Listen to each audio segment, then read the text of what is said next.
I'd like to call the meeting, the Apache Junction City Council meeting to order. Roll call. Oh, wait a minute. Excuse me. Invocation will be led by Vice Mayor Rizzi, and the pledge will be done by Councilman Schroeder. Forgotten who I left off with. It's been See a while. what happens when we're way too long?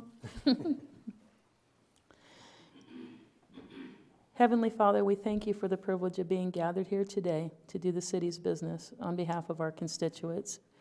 We ask that each of us be guided by you in the decisions we make that will affect others and not by any personal agenda or ego. We ask to be humble in our disagreements and that we never forget we are here to serve the people of this beautiful community. Father, we ask for your protection for all of our first responders, those serving in our military, and all of their family members. We ask that they be brought home safely each and every day. We also send special prayers for the families and wives of retired officer Michael Graham, along with longtime city volunteer Gil Cropper. We ask for peace and comfort as they grieve the loss of their beloved family members. In Jesus' name I pray, amen. Amen. Amen. I pledge allegiance to the flag of the United States of America and to the republic for which it stands, one nation, under God, indivisible, with liberty and justice for all. Roll call. Mayor Wilson, Here. Vice Mayor Rizzi, Present. Councilmember Biggs. Here. Councilmember Evans. Here. Councilmember Gremmel. Here. Councilmember Nesser. Present. Councilmember Schroeder. Here. You have a quorum, Your Honor. Consent agenda. As a reminder, all items under the consent agenda will be approved with one motion. If a council member wishes to remove an item for further discussion, the request will be made prior to approving the consent agenda and will be moved to new business. Do I have a motion for the consent agenda? Your Honor, Yes. I move that we accept the consent agenda as presented. Second. Moved and seconded. Roll call. Councilmember Schroeder. Yes. Councilmember Nesser. Yes. Councilmember Evans. Yes. Councilmember Gremmel. Yes. Vice Mayor Rizzi. Yes. Councilmember Biggs. Yes. Mayor Wilson. Yes. Motion passes unanimously. Okay. We don't have any awards and proclamations.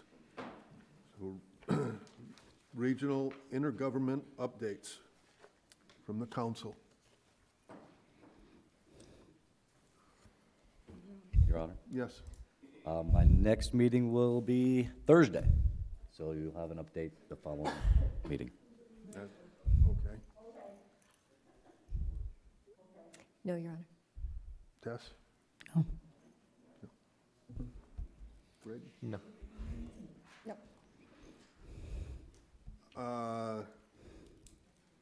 I have had, and I'm going to do some,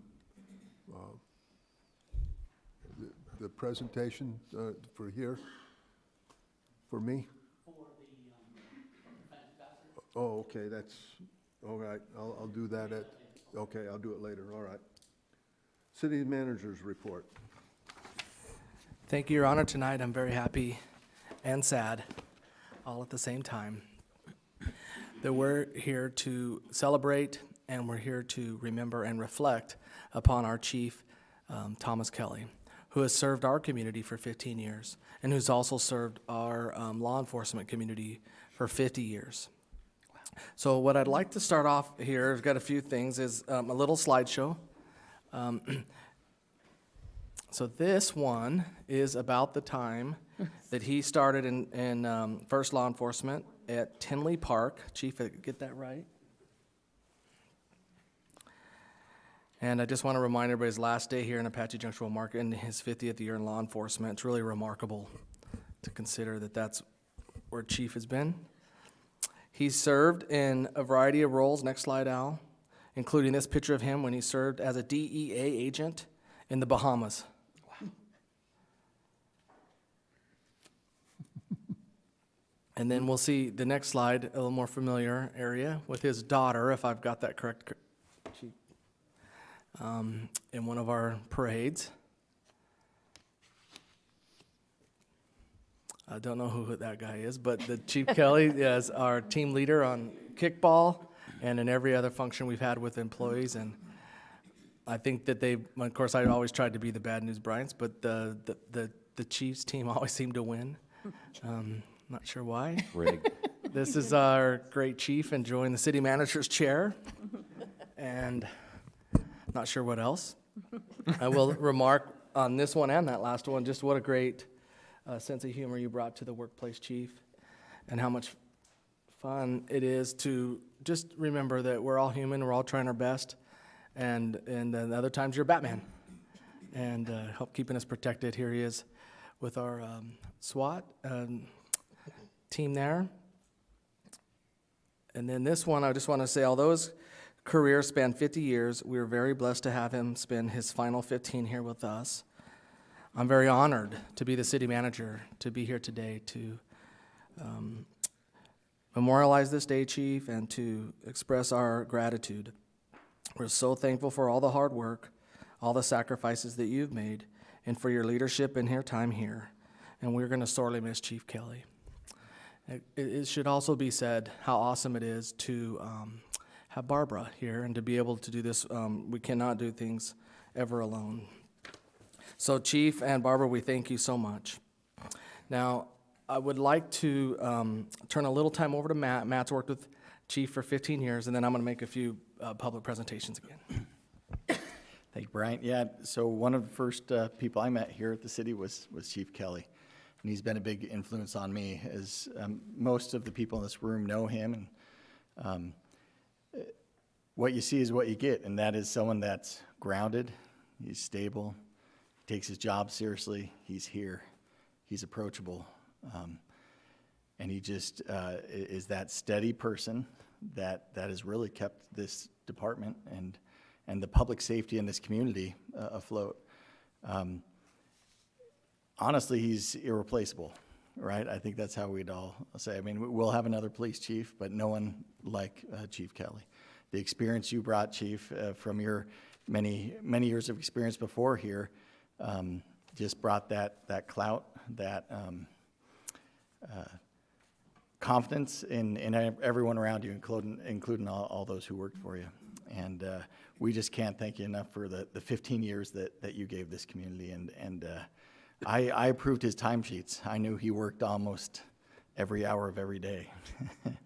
And we'll miss you, and we hope to still see you around. You're not moving or anything, so that's good. But yeah, just the consummate professional, and couldn't ask for a better chief for, well, not all the 15 years, for several years as chief. So thank you, Chief.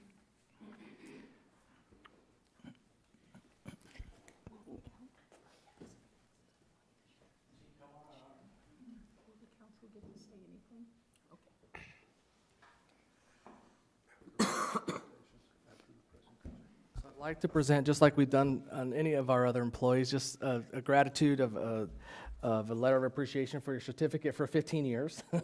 So that's in here, Chief. Thank you.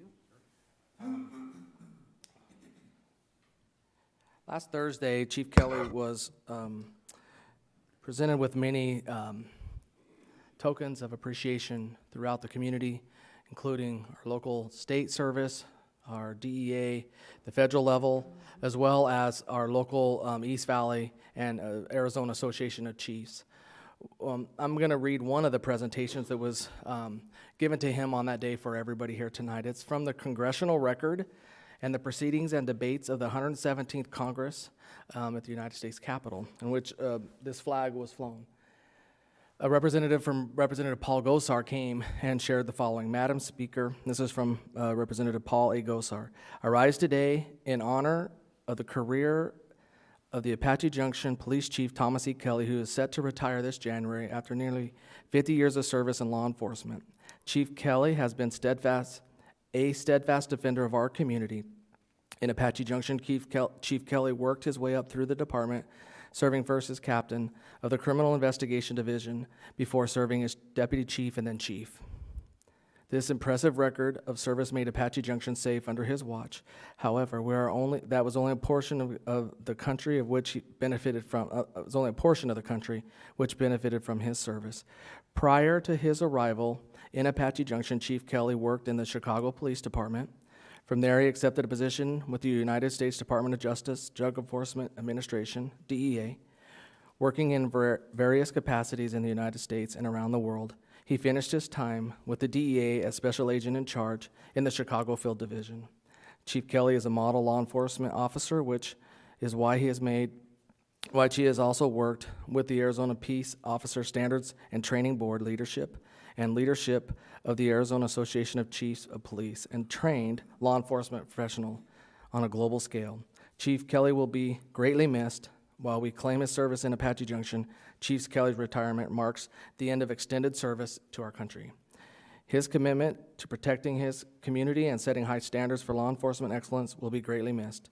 Chief Kelly, we wish you a great retirement. And thank you for giving your life to the protection of our community. Honorable Paul Ego, sir. Chief, I express our same love and best wishes to you, to the very best in this next chapter. We love you. Our team loves you at the city. We'll have some time for the council to give some thoughts, but we'd like to turn some time to you. Before that, I do have one more thing. I'm sorry.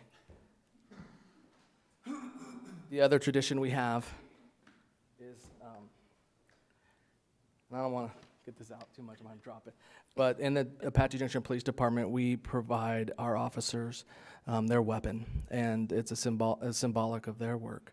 And Chief, I present this to you.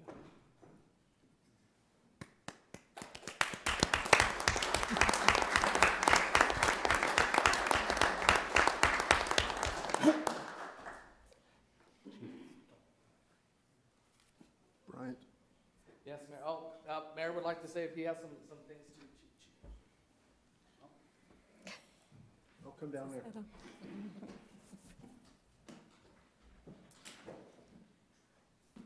Before you get started on your wonderful speech here.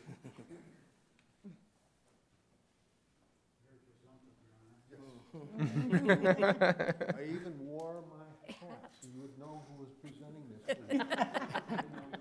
They don't recognize him. With that in his hat? A common joke that he constantly comes after me on. You see, I also wear a baseball cap, which happens to be the police department's hat as well. And he'll say, "I don't recognize you until you put your cowboy hat on." So I wore it specifically for you today. And we want to present you with your badge in a nice display. And it is something that we're very proud of in this aspect on it. And we know that you served us very well. You have opened up a lot of, communications between the community and the city in the aspects on it, and we sure appreciate it. And yes, you will be missed, and we're sad to see you go, but we're also happy for you. I thought you were going to say you're happy to see me go. No.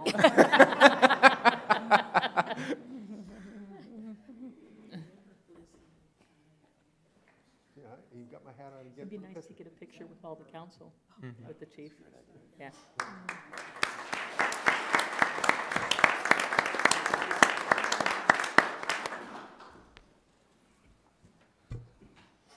Who are you? I'll wait for the former mayor to get up there since. Mayor, city council, city staff, I'm very honored to be here this evening, but I'm going to break a little tradition of doing introductions. There's a person that you know that has worked for the city here for a number of years, and that person has been referred to as, oh, this is the chief's wife, or Mrs. Chief. So I'm going to do this. I'm going to probably get hit when I get home tonight. But Barb, you have to get up and actually introduce yourself to the group. Come on, Barb. Oh, that's so sweet. Chief. So anyway, Yeah. this is the person everybody's referred to. She has no identity because she doesn't know her name, but her name is Barbara, in case you want to know. So thank you. I had flowers, but they didn't make it.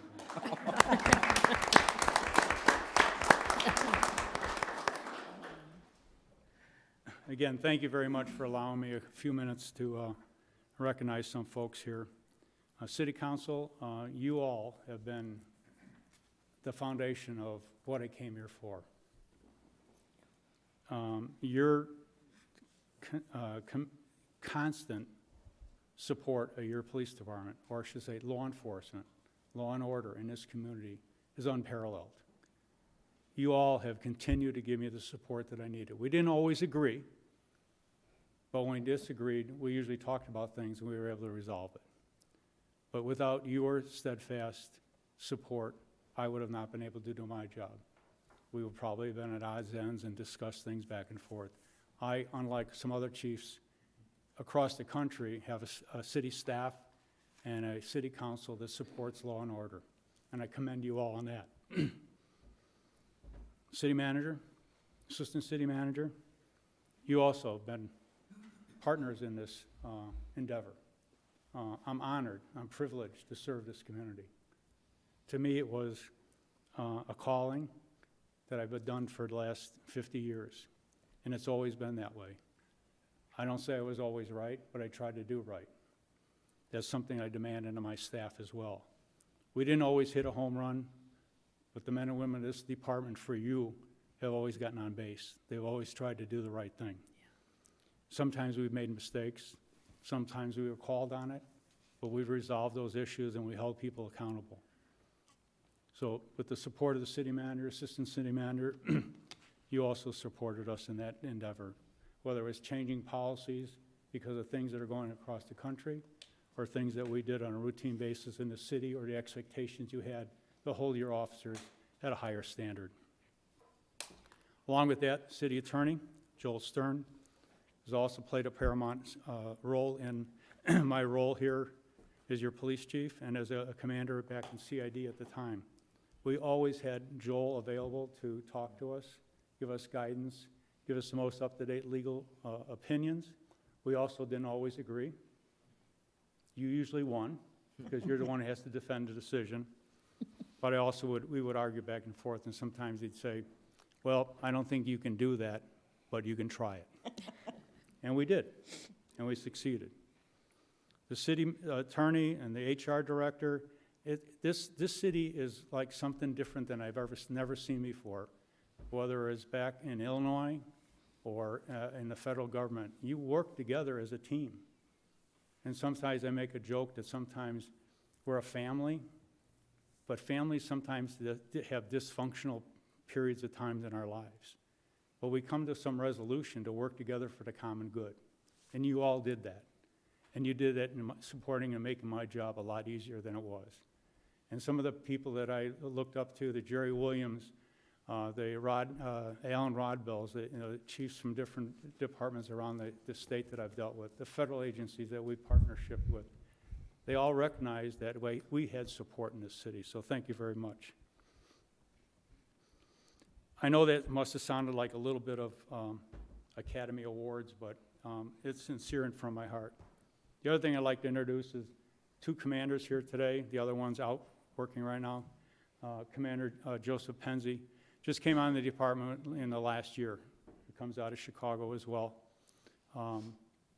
Troy Mullender, you might know him. He was here a little while, like 36 years. He's now taken over the Criminal Investigation Division and doing an extremely good job there. Aside from that, where the rubber meets the road, and I use that term frequently, is where the men and women are going on your patrol calls. The patrol division, they're out there doing, I hate to use words, God's work, but doing the work of the things you expect this department to do. And they're out there doing the right thing as far as they can every day. Your dispatchers that you have, and I encourage any of you to come in and see what they do. They're the most appreciated, unappreciated group of people that I can think of.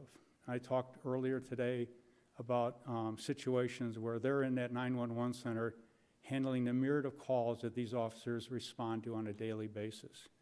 Some are life-threatening, some are just helping people that are having a burglary, they're taking a report, but they could do things on a day-to-day basis. They're making arrests of people that are burglarizing people's homes. This happens routinely that most people don't ever hear about. We don't recommend awards for everybody that they claim, the officers, your officers claim, we're just doing our job. Well, that job every year when you attend the awards ceremonies that we have, we pick out, the awards committee picks out certain things that these officers are awarded for. And you've heard the stories. The calls for service as we get bigger keep going up every year. The 911 calls keep going up every year. You as a city council, city manager, have supported the expansion and updating of our 911 center, and it still needs to have some additional things which we're working on at this point in time. But in short, I just want to tell you all and the people that are here, it's been my honor and privilege to serve you all. I'm going to miss everybody. I'm going to miss the men and women, and I'm going to miss the job that they do. And I just hope that they continue to do what I've expected of them, and that's just to do their job. And they try to do it as the best that they can. Again, thank you so very much for the support you've given your police department and me. It made my job a lot easier, and I appreciate the time I've been here. So thank you so very much.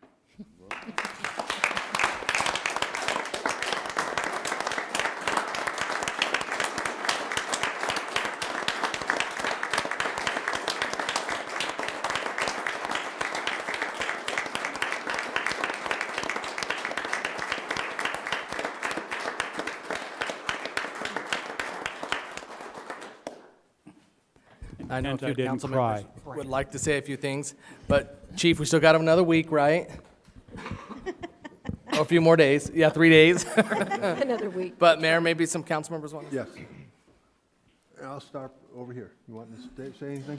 Of course, how can Kelly not say anything to Chief Kelly? That would just be wrong, wouldn't it? Chief, I've only had the opportunity to work with you for the past year, but I've enjoyed it. You've been just a joy to work with. Yeah, you got to stand up so you can see me, you know.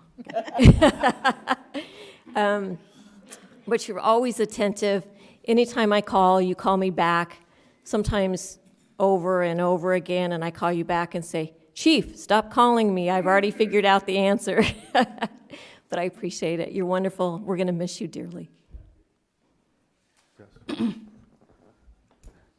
I was a volunteer with the AJ Police Department for 18 years until I ran for city council.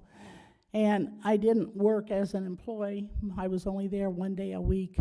But I can tell you that being around the chief and for many years and seeing how he worked and how he interacted with all of his officers, you know, he's one hell of a guy and a fantastic chief, and he's definitely going to be missed. So if I can, I want to share a little bit about how I first come to know the chief. And at the retirement party we went to at CAC, Chief mentioned, and he mentioned tonight, about how much the community supports the police department and how much the community has supported him. And I want to share how much the police department has supported the community. The community has been supportive to you, but you all have been very supportive to the community, and you personally.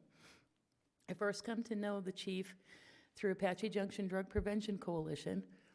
We did end up roping him into being the chair, and he served. We were very grateful for his service. Got him in the dunk tank a time or two, if I remember. I was doing my best to find pictures from way back when. That was from 2008 to 2020. Yeah, I think so. You had a special. And then we were just grateful for the connection with the police department, and that you were just so willing to be a part of getting the coalition up and going, the support that you gave us.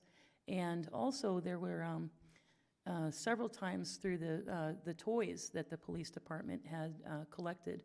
There were a couple of times where children didn't have anything, and you could call Chief literally last minute, maybe the day or even the night before Christmas, and he would make sure that something got put together so that kids and families would have something on Christmas morning when otherwise they would have had nothing. We're grateful for that. And there was one more, and it's failing me. But we're grateful. You know, you talk about how the community supports the department. It goes both ways. The department supports the community for sure. I know what it was. Bicycles. There was a program way back when, and Chief made sure that we always had bicycles that we worked with some of the probationers, juvenile and adult probationers, to repair, and they ended up getting donated to the Hope Center in CAFA for women that may need some transportation in difficult situations. So the chief was always there in the background, not waving any banner, supporting programs and people in the community. We're grateful for your service, and thank you so much. Well, Chief, thank you for your service. You will be missed, no question. I don't know what you plan to do with your newfound retirement, whether you've thought of taking up golf or you golf already. Hit me up. I'll run the links with you. Have some fun. Don't be a stranger. And thank you. Thank you. Don't call me about golf. Okay. A few other things, yes, but I will truly miss our phone calls. Sometimes mine were a little unusual, but you always came up with the correct answer. And I just remember I was trying so hard to figure out how to ask you this question, because I didn't know who else to possibly call in the entire city that would know the answer. But a woman was walking up Idaho, and I wasn't sure how far down on her bum her pants could be without being obscene. After a pause, you answered me. And I appreciate that no matter what the circumstance was, if you didn't have the answer, you'd find it. And I will truly miss that, and I really won't miss you, because now Barb can be my friend, so. But don't call her about golf. But don't call me about golf. No. Sure. Women's pants all day. That's right. Does this mean we have to delete your cell phone number now? I love harassing. Braden? I mean, he never answers my phone calls anyway, but, you know, that's just me, I guess. I don't know. No, Chief, I thank you for your dedicated years of service, but one question, have you always had the mustache? Okay.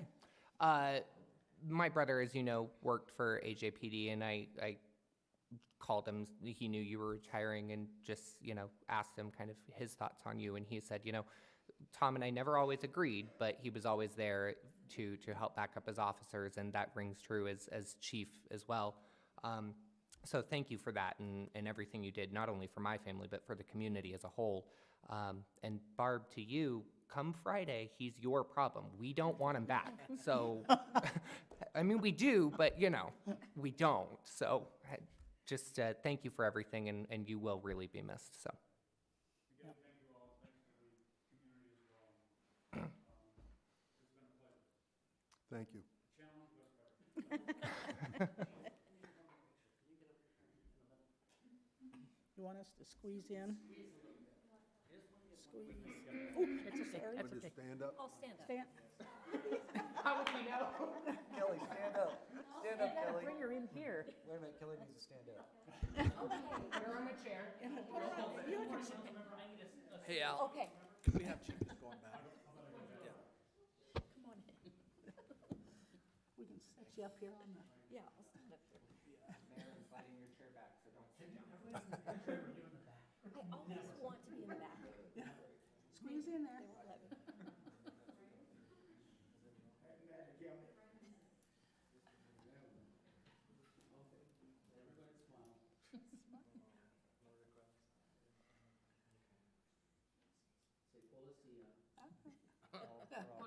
Cheese. I was like, I don't even know what you just said. Sit down. I appreciate it. Thank you so much. Thank you.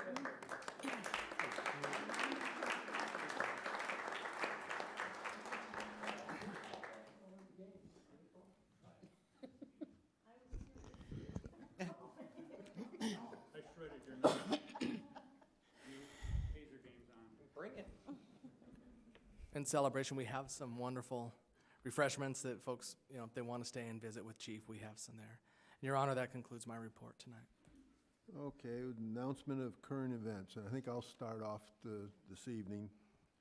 I've attended, well, we've been out since the first part of December as far as our council meetings, but have had a few activities that have gone on. And one of them that was very, I'm going to say, interesting to me and special as well was a World War II veteran that had well, been into or been involved in the Normandy invasion, and they had the French ambassador come in to present him with this ribbon and recognition, and it was something that's been taking a long time to come about and be presented to him. He is the owner of the James Tire store here in Apache Junction. Actually, he opened it about the same time we became a city.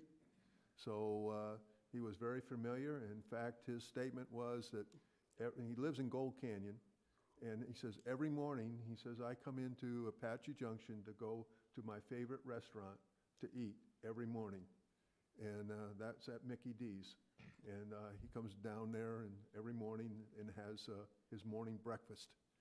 And so he was very familiar with the community, has been involved with the community over the years, and this award was something really special and unique on it.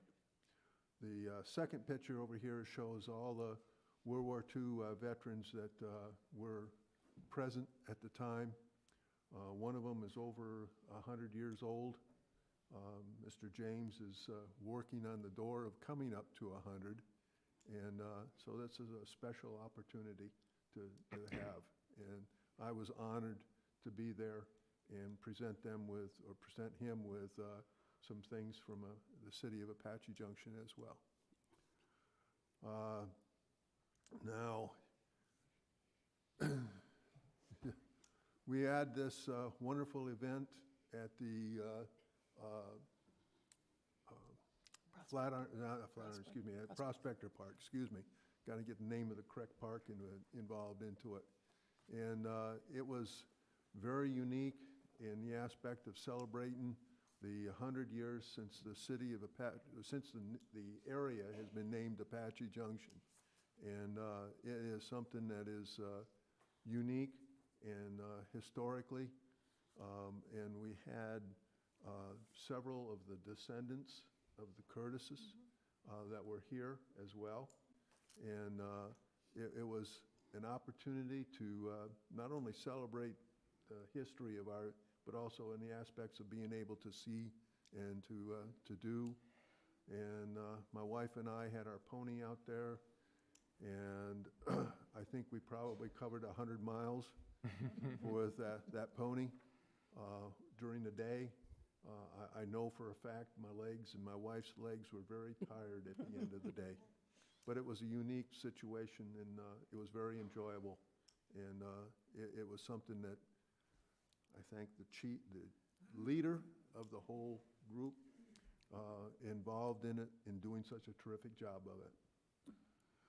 Now I'll turn it over to the rest of the council. Kelly, you got? I don't have anything. I don't have anything. No? Braden? Me or Robert? Who? Well, Robert first. I thought this was Al's gig. Well, this is your chance because obviously a lot of you were involved in all that was going on January 8th. It was a great event. Yeah. I had a great time. And then I just want to thank Thanks, all of the Braden. volunteers who helped put this on. There were about 35 community members who have dedicated their last 3 years of their lives to being able to put this on. We've committed from the beginning that any net proceeds after everything that was raised would be donated back to the community. We're meeting later on this month, but so far we know that we've raised over $40,000 to be able to have this event. And so, like I said, all the net proceeds will get donated throughout after we reconcile everything and get back to the community. So it was just a real fantastic day, and I slept a very long time after it was over. Braden, real quick, are there any Centennial T-shirts for sale left Uh, over? yes, but I don't know how many yet. We will have them available at Lost Dutchman Days at our booth. So just so everybody knows, we are not ending with our January 8th celebration. We will be throughout the events like Lost Dutchman Days and all the other stuff throughout the community through the whole year. And Al, speaking of that, can you go back to the first picture? Thank you. So the monument sign that you see encased in wood is the Centennial Committee's gift back to the community as an opportunity to commemorate the 100th year and our celebration. And it's actually going to be installed at the Apache Junction Area Chamber of Commerce with the letters "Welcome to Apache Junction" above it, and then some other things kind of around it. So as you're looking at the chamber from the parking lot, it's just an opportunity to take a photo with it and really kind of remember and be that next spot. So that's one of the most visible locations given the visitor center, and that's just our kind of way to remember the centennial. So I will update you all as I know when we have shirts available and where they'll be. Okay. An absolutely fabulous day for everybody. Couple of real quick announcements before I get out of the way. Al Bravo, Public Information Officer for the City of Apache Junction. The aforementioned Lost Dutchman Days are coming up end of February. There's a little poster that gives you an idea. That means the weekend before, the Sunday before, is Lost Dutchman Marathon. That, of course, our Parks Department puts on, so put that on your calendar. Those of you now who are eligible out there in TV land under the age of 12, you are now eligible to get your COVID vaccine. The Horizon Health and Wellness is going to be hosting vaccinations there. You can see some of the information. You can always go to the Horizon Health and Wellness website for more information on that. And with that, I will add my 2 cents on saying it was a great privilege and honor to work with Chief Kelly for the last 6 years that I've been with the city in my role as a communications person. We've gone through a number of incidents over the last 6 years, and he's been great to work with, so I really do appreciate all that he's done for the city, and certainly in my time. And that is your announcements for January the 18th, 2022. Your Honor, can I make one little announcement? I forgot. I didn't even think to tell you, Al. This Saturday, for anybody in the community who's interested, is the annual John Denver Tribute Festival at Flatiron Park. It starts at 9:30 in the morning till 5 o'clock. It's free. There will be professional entertainers there. We did this 2 years ago, I think it was, the first time. And there will be entertainment all day long. There's going to be food vendors there and some other vendors, and it's free. Bring a lawn chair, bring a blanket, whatever, and come and, if you like John Denver, a whole day event. Okay. Old business, we don't have any at this time. New business. Item number 10, presentation and update from staff and development fee study, including the land use assumptions, primarily draft fees, and other related matters. Larry.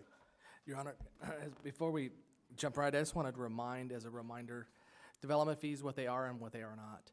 We call them sometimes impact fees. It's the impact. That's a connection term, but in Arizona we call them development fees. It's connected to your long-standing policy that growth or new folks that come in pay for itself. So in the way I like to describe it is it's one-time charge applied to new developments, and their goal is to raise construction for the expansion of police services, in our case, library, parks and rec, and street and roads. The inverse is that if in the absence of not having impact fees, local governments may not have the revenue necessary for those. And so what's the next step is if you don't have that, then you have to go to your existing tax base. So just a reminder that the key that they've been in being able to help pay for, like for example, the off-leash dog park, that's a fully funded park impact fee. Larry, thank you.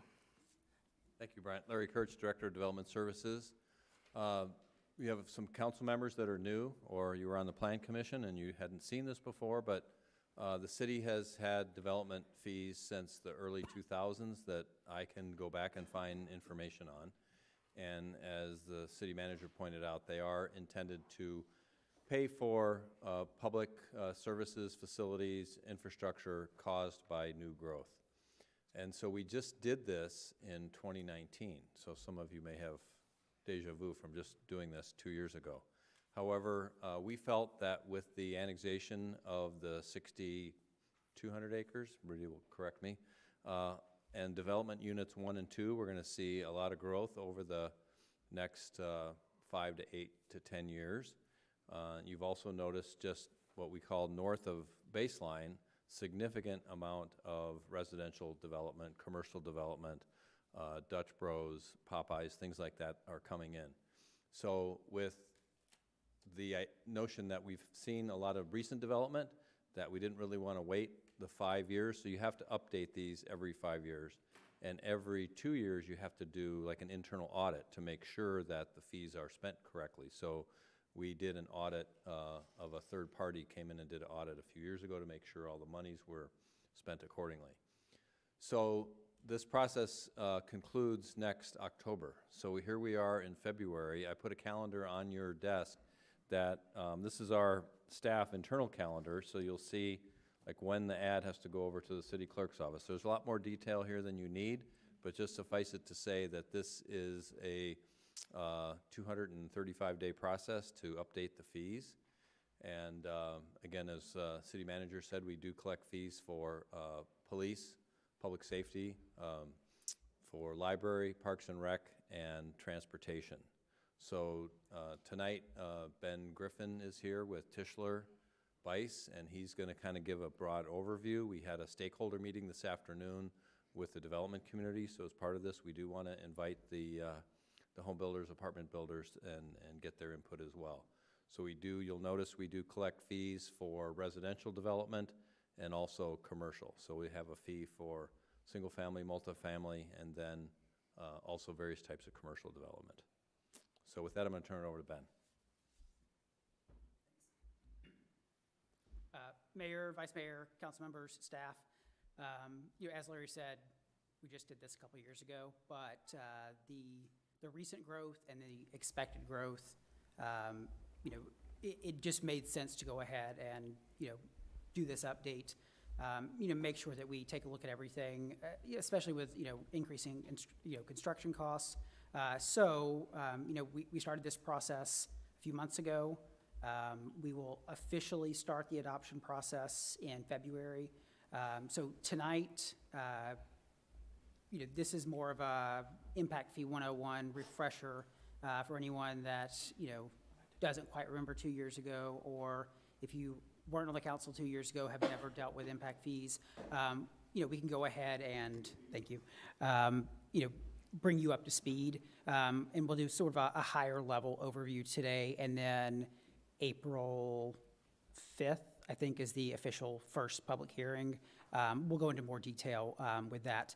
Also, the report will be published on the website in early February, so you can get all the detail from that probably 80 to 100-page report. But tonight, we're going to boil it down to something a little more manageable for a public hearing. So, as I said, we'll start with development fee basics. We'll move on to the land use assumptions. So you'll hear me say northern area, southern area. We have 2 service areas. So the southern area, that's going to be Superstition Vistas, development units 1 and 2. So when I refer to northern area, it's everything else in the city. We'll look at the infrastructure improvement plan. I'll shorten that to IIP most of the time. So we're looking at library, parks and rec, police, and streets. We'll look at a fee summary, and then we'll do a quick rundown of the adoption timeline. So development fees. They're not a revenue-raising mechanism. It's really a way to look at your growth-related infrastructure needs and formulate a funding plan for that. There are 3 things that we have to prove with development fees. So there's need, proportionality, and benefit. So need, you're growing. So there is a need for additional infrastructure. Proportionality, you'll see in the fees that we have a different fee for single-family versus multifamily versus RV park. So we vary that fee based on occupancy. So that's how we show the proportionality, that we're treating everyone based on their actual demand for infrastructure. And then benefit. We look at that in two ways. There's geographic benefit, so we want to make sure that the fee payer lives close enough where they will receive a benefit from that type of infrastructure. And then the other side of benefit is that if someone gives you money for infrastructure, that you actually build it. So in Arizona, you are required to spend impact fee money within 10 years of collection. So that doesn't mean that when everything we look at tonight, that you have to construct all of it within 10 years. It just means that what you collect next year has to be spent within 10 years. So it starts over every time that you collect money. So that's one thing to keep in mind. So in Arizona, there are 3 documents that you have to adopt to have impact fees. So the first is the land use assumptions document. That's essentially your development projections. The next is the infrastructure improvements plan. So that's the costs, the projects. You adopt the land use assumptions and the IIP first, and then the third document, the actual development fees, which you'll see draft fees tonight. You'll see them every single time we have a public hearing. You adopt those after the land use assumptions and IIP. You'll hear me say level of service a lot. Essentially, that's how many park amenities do you have per person? How many lane miles of arterials do you have? How many square feet of police facilities? With level of service, it's important not to charge future development for a higher level of service than existing development receives. So a lot of times you'll hear me say, based on the existing level of service, you'll need X park amenities over the next 10 years. That's just saying we're going to continue charging this level of service so we're not overcharging future development. And then in Arizona, there are a few limitations on what we can and cannot include. So parks, we're not including a land component, but we would not be able to exceed 30 acres per park. Libraries, you can't use impact fees to construct more than 10,000 square feet of library facilities at one site. And then public safety, you can't do regional training facilities. So those are some of the things that you can't do with impact fees. So I alluded to this, this 2-round adoption process. Again, the first round is the land use assumptions and the IIP. Once you've adopted those, then we can start the adoption process of the development fees. As Larry mentioned, it takes about 235 days from the day you advertise to the day that the fees can go into effect. And that's assuming that all of your council meetings line up exactly every 30 days. We know that's not the case, so it's actually more than 235 days. So eligible costs. So you can include facilities and improvements that are required to serve future development.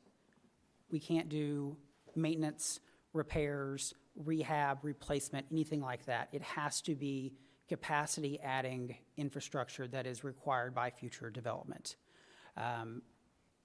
If there is excess capacity in existing facilities, you can have future development buy into that excess capacity.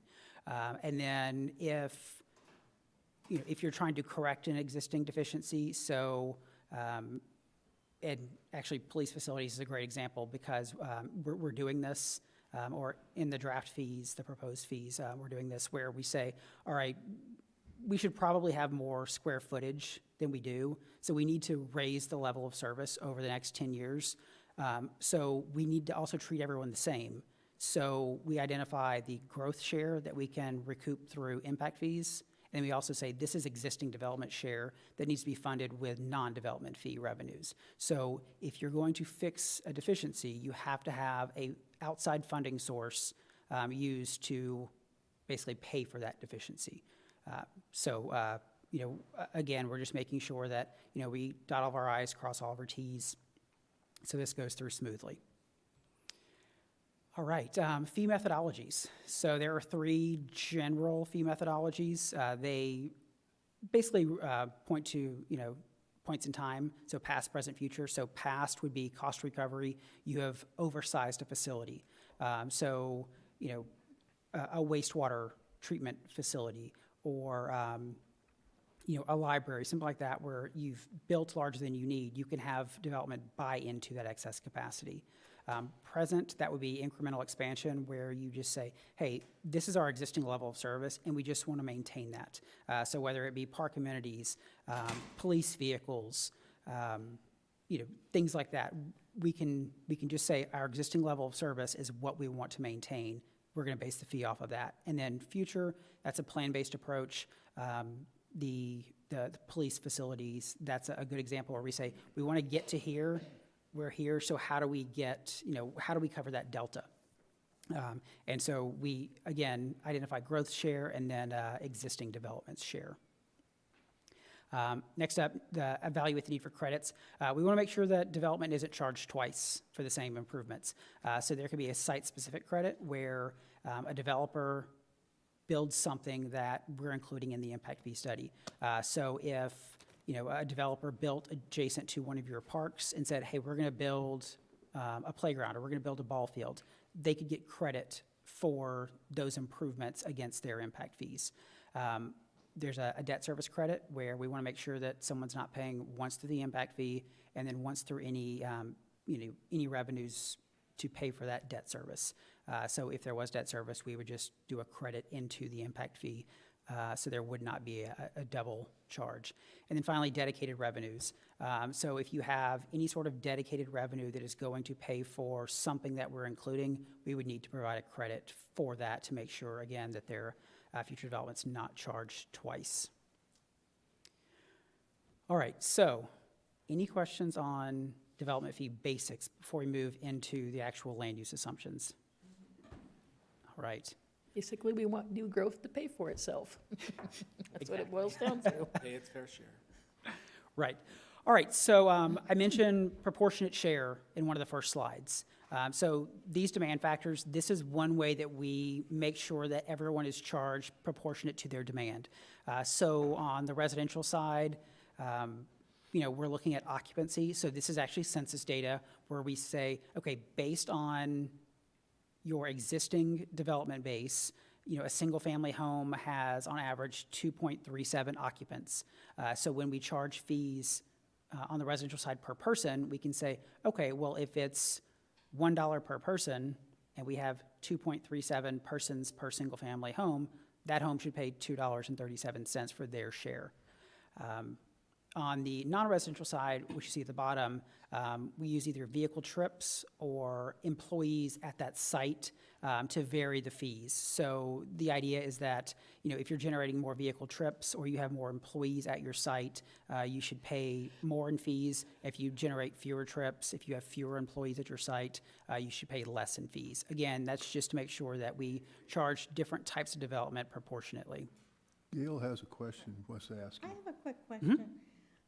We're having something coming into the community that's new, and they're lease units, but they're single family. Which category do they fall under? Because there's a difference in price. This has come up in many valley communities. I'm sure. The single-family rentals.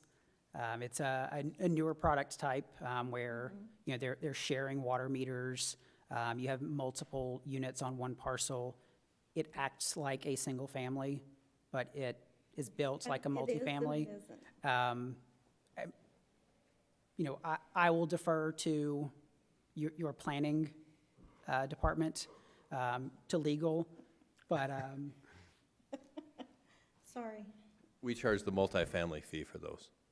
we do. So they're single-family rentals. So it's one parcel, you have 50, 195, whatever on one parcel. Because it So they're could not, be a big apartment complex. yeah, once it's a plat, instead of just- yes, yeah. yeah. So once it's platted, like a subdivision or townhomes, like the new townhomes we're seeing at Ironwood and Superstition, those are single-family homes, they get charged the single-family rate.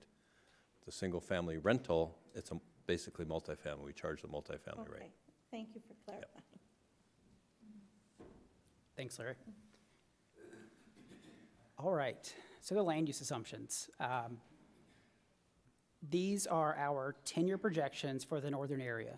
So basically, everything but Superstition vistas. So we're saying, based on staff recommendations for residential and then MAG projections on the non-residential side, that over the next 10 years in the northern area, you're expected to grow by about 1,700 housing units. And that translates into about 3,600 residents in those 1,700 housing units. On the non-residential side, we're looking at about 1.3 million additional square feet of floor area. So that translates into about 2,900 additional jobs. So any questions with the development projections for the northern service area? Okay. Next up, we have the southern area. So these are straight from the master plan. So we're saying over the next 10 years, about 11,000 housing units, which translates into almost 26,000 residents in those units, and then about 443,000 square feet of floor area, which is about 941 jobs in that new floor area. Any questions for the southern area? So altogether in the next 10 years, basically by 2031, between the two, we're anticipated between 65 and 75,000, basically. So we're saying about, or just shy of 13,000 additional housing units, and so that's about 29,000 residents. I'm sorry, in actual population, in the top row. Yeah, so we're saying that your projected population in 2031 would be about 73,000. And based off of this in the southern area, the only proposed employments is in the commercial, and is that 941 jobs, or is that what is that 941? It's 941 jobs. Development units 1 and 2 have a small non-residential component. The future development units have more, so that's why you're seeing limited job growth here. But as those other, especially as you get towards the SR 24 alignment, more of the non-residential components are down there. So was that taken, is that, or can that be taken into account in that future development? I mean, I would imagine over the next 10 years, we're going to see one, if not more than one, of those development units sell off, which changes this number. So what was the thought behind trying to include that or not? So based on the development projections for DUs 1 and 2, the developer is saying about 443,000 square feet, which is about 941 jobs just in those 2 development units. Okay. Yep. So also, just to clarify too, there is a participation agreement that when the developers went to auction and bought the property, in that participation agreement, unless the developers say otherwise, those other development units cannot be auctioned off by the state. I think it's 8 years. So we're not gonna, so development units 1 and 2, because they're upfronting all the infrastructure, those developers didn't want to see someone else come in and have the state auction land just outside the area until they want the market until that time. So basically unless the developers agree otherwise, because they built out sooner, they don't want to see any auctions, or they can't really have another auction for 8 more years. So if they don't agree to otherwise, the 4 square miles that they are working on is what we will see in the next 10 years, nothing more, nothing less. Correct. Interesting. I did not know that. Yep. Thanks, Larry. All right, so the last 2 slides, this total slide, again, this is what you'll be potentially adopting in May. You'll see it at the public hearing in April, and then the potential adoption about 30 days later. Again, this is part of that first round of adoption. So, if there are any questions or comments, we're going to advertise early February. We have a 60-day comment period before the first public hearing. So, maybe you don't have questions or comments now, but maybe something comes up next week and you're like, oh, I have a question about this. Have we thought about that? Go ahead and, send your comments to the city manager, to Larry. they'll get them to me. We can, make any adjustments as needed. All right, any other questions before we move on to the IIPs? Okay, so we'll start off with libraries. We'll assess this fee citywide. There's one component, it's library facilities. The idea here is to maintain the existing level of service. So based on the existing square feet per person, square feet per job, over the next 10 years, you'll need 20,700 additional square feet of library facilities to maintain your existing level of service. And that translates into about $12.4 million in fees. One nice thing about this incremental methodology, if you grow faster, you generate more fee revenue, you build more. If you don't grow as quickly as we project, you generate less fee revenue, you build less. So it isolates those fluctuations in the market. So based on the library facilities component, the proposed single-family fee would be $983. That represents a slight decrease compared to your existing fee of $1,004. You'll see there's a slight decrease on the residential side and a slight increase on the non-residential side. So any questions with the library fees? Ben, maybe just explain a little bit on maybe some rationale on what you saw in the methodology and why it went down. Yeah, so there are changes in occupancy rates. We also have to split demand between residential and non-residential. And so, we looked at how we did it last time, did it in a very similar manner, but it just shifted ever so slightly towards the non-residential side. You've gotten a few more jobs, and so it just shifted it, a percentage or two. So, that's the real reason for that very slight shift. On the non-residential side, you're talking, a penny to 6 cents increase. So just ever so slight change on the library split. All right. Move on to Parks and Rec. So this will be assessed in the northern area. We're looking at 3 components. So park amenities, so ball fields, restrooms, things that you actually come to a park to use. We'll do incremental, so hey, we want to maintain this level of service. So based on maintaining that level of service, you'll need 11 additional amenities at a cost of about $2.4 million over the next 10 years. We have a trail component, which is plan-based. So you have about 21 miles of trails today. You want to build 14 miles. So that actually increases the level of service.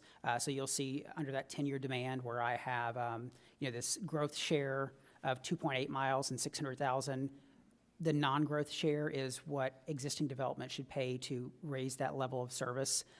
So that's, their share is about 11.2 miles and $2.4 million.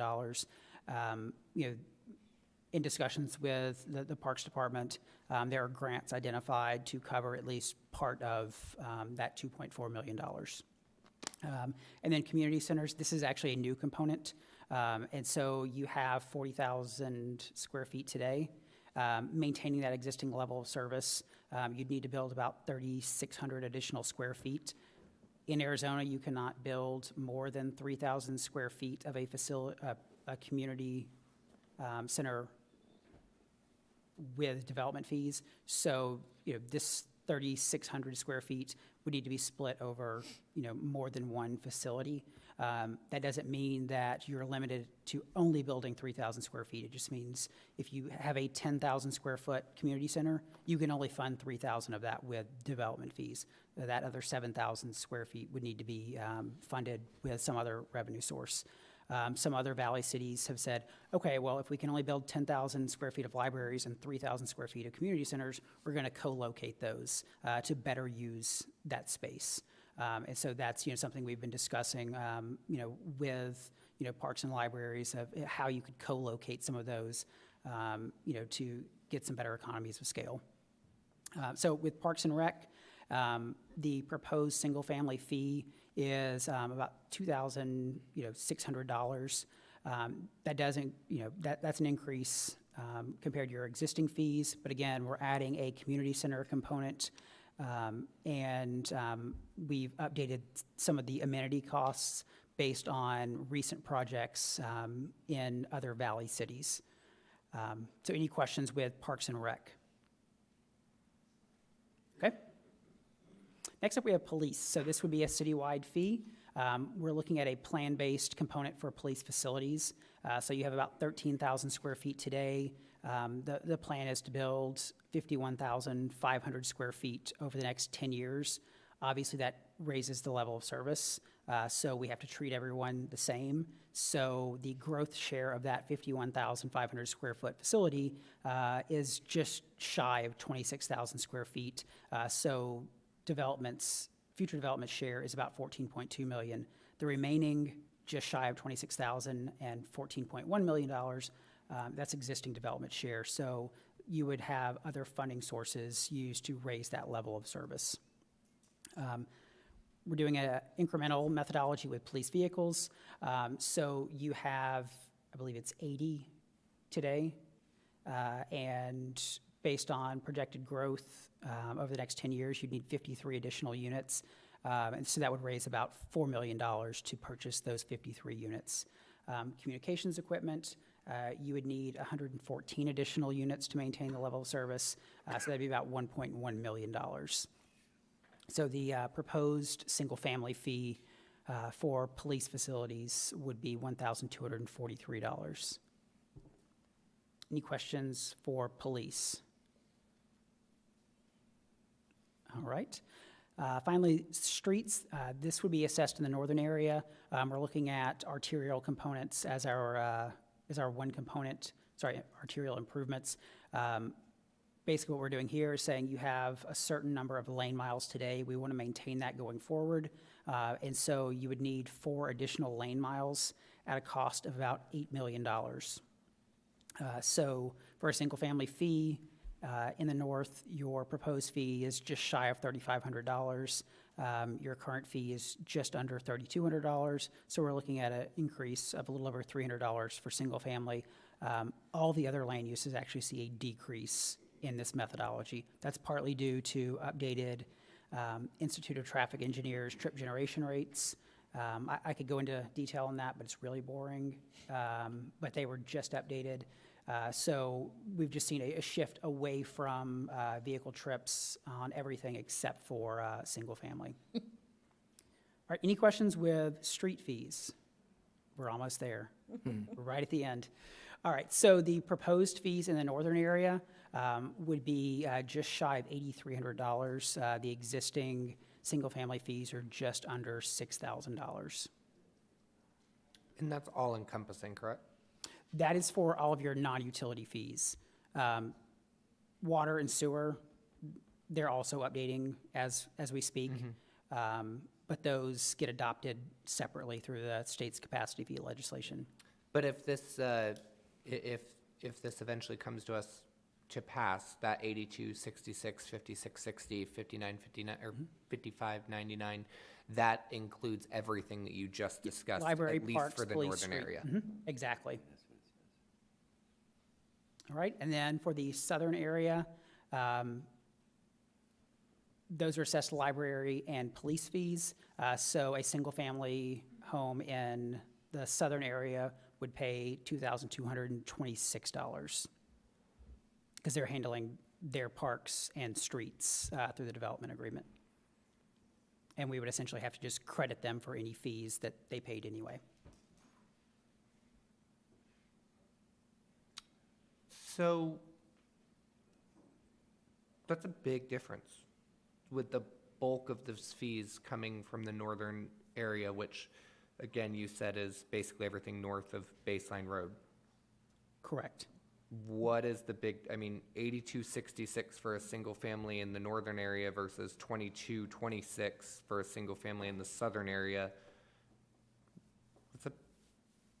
Yeah, which you don't see. So because parks and streets are zeroed out in the southern area, the developers, they're not giving you a check, but they're providing the infrastructure in the south. So you're still receiving the same improvements. It's just not through the impact fee ordinance. So they're providing parks and they're providing arterial improvements in the south. Because they're already included in the development. They're required as part of the development agreement. So there are private parks in the south, there's 2 developers. So the developers are providing their own private parks, but also public parks. So, for example, maybe Brookfield's a better example, they're putting in a larger regional type park. They're paying for all that, and they're then gifting that to the city. So when we looked at it, it was probably more perhaps than what their impact fees would be.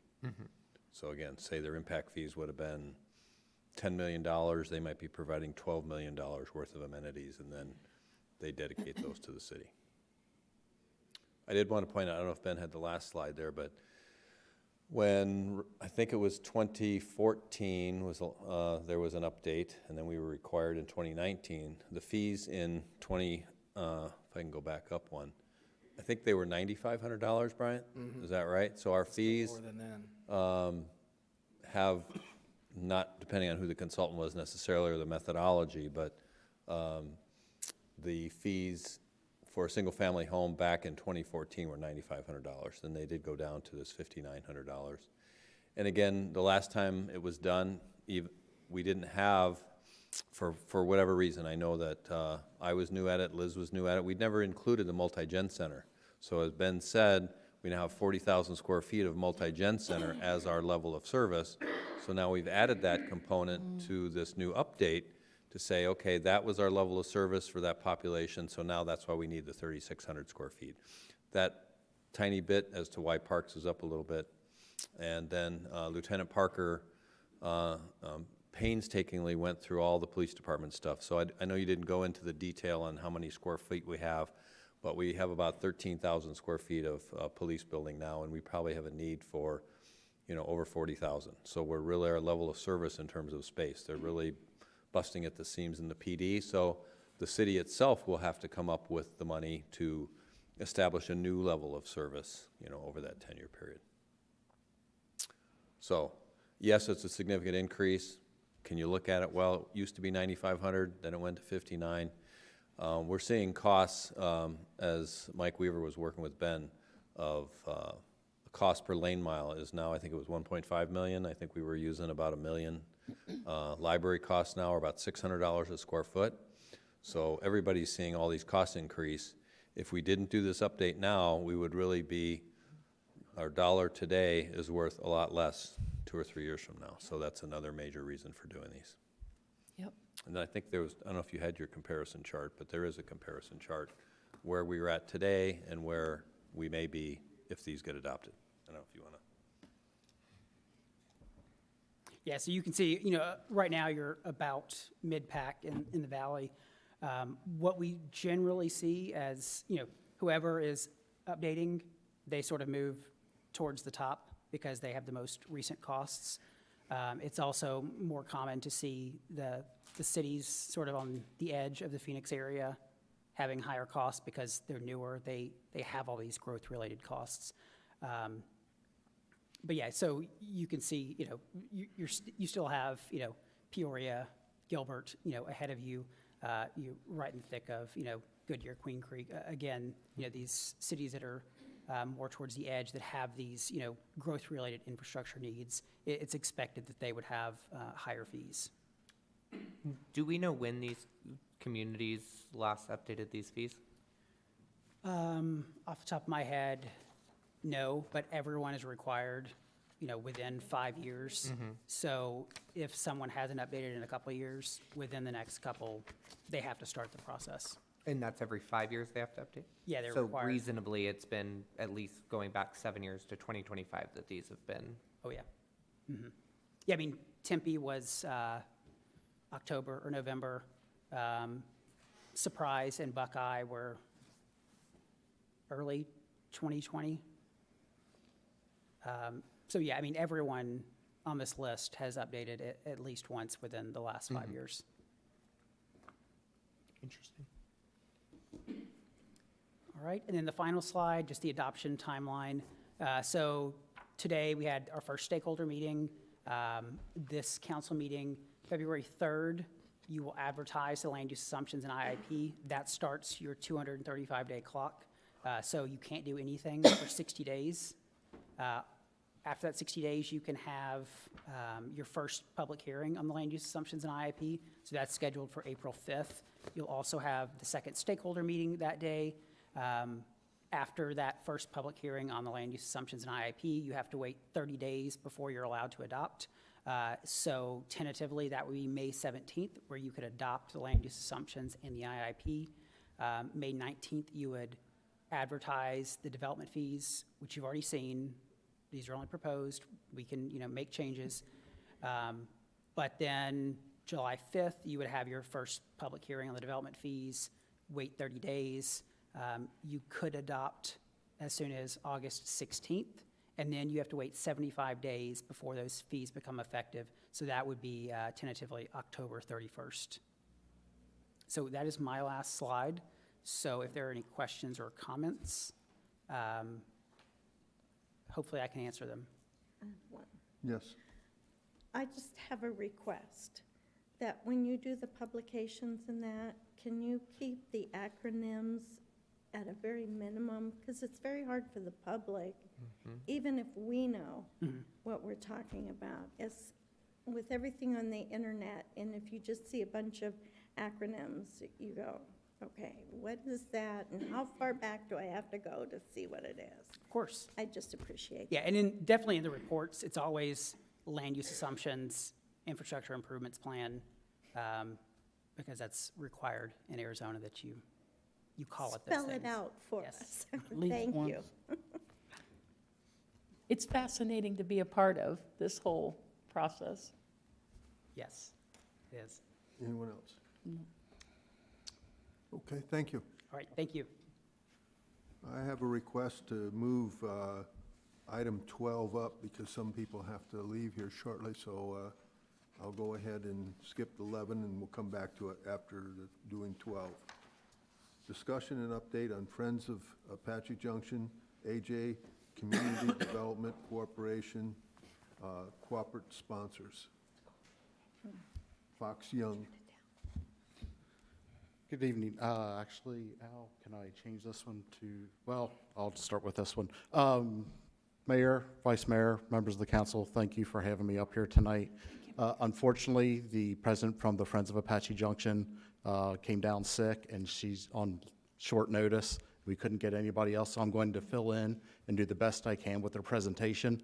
I apologize to anybody here if I get your name wrong. Please feel free to shout out and correct me on that if I do.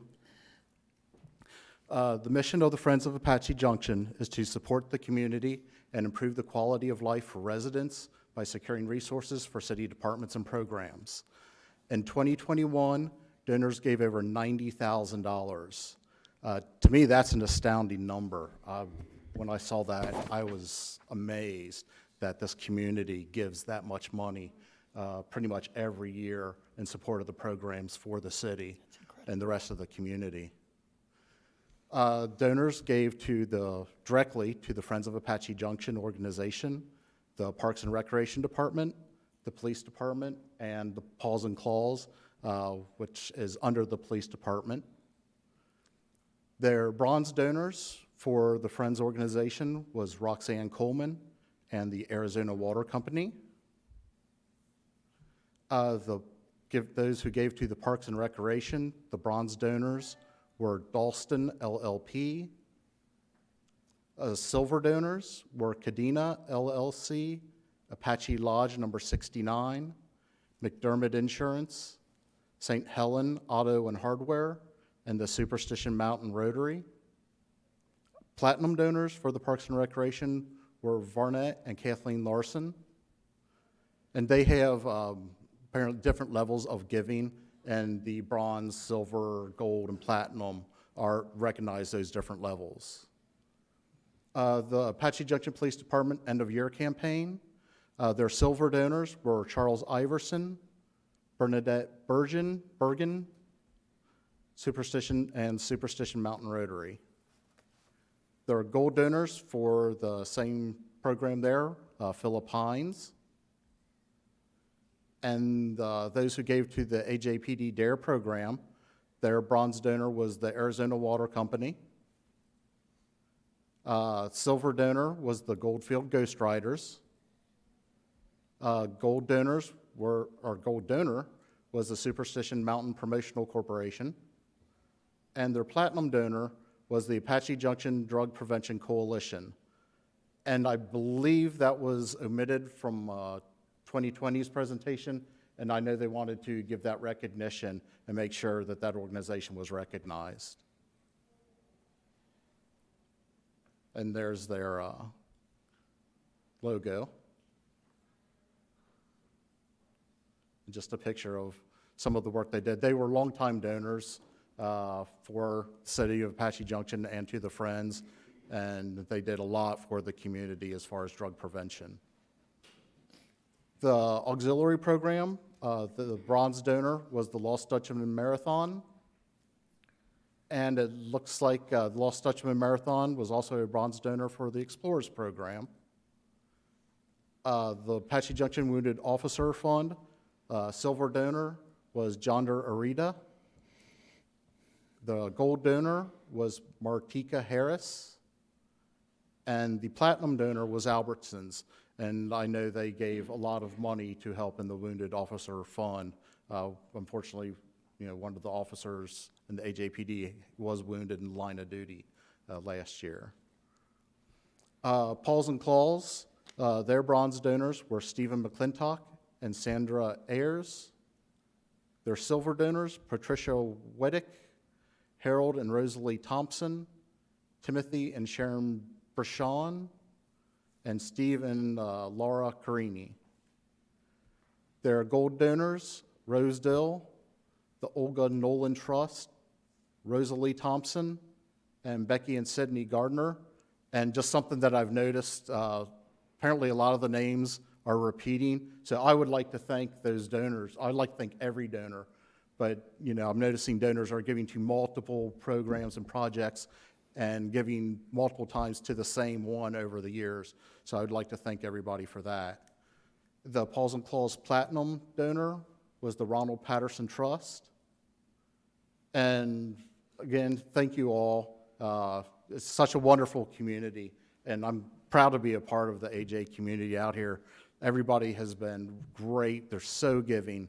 It's absolutely a fantastic community to be a part of. And I can't say to everybody, and sorry, I'm going to turn my back a little bit, because you all deserve the credit for the community out here. The amount of giving is just phenomenal. So on behalf of the city and the Friends, thank you so much for everything you do.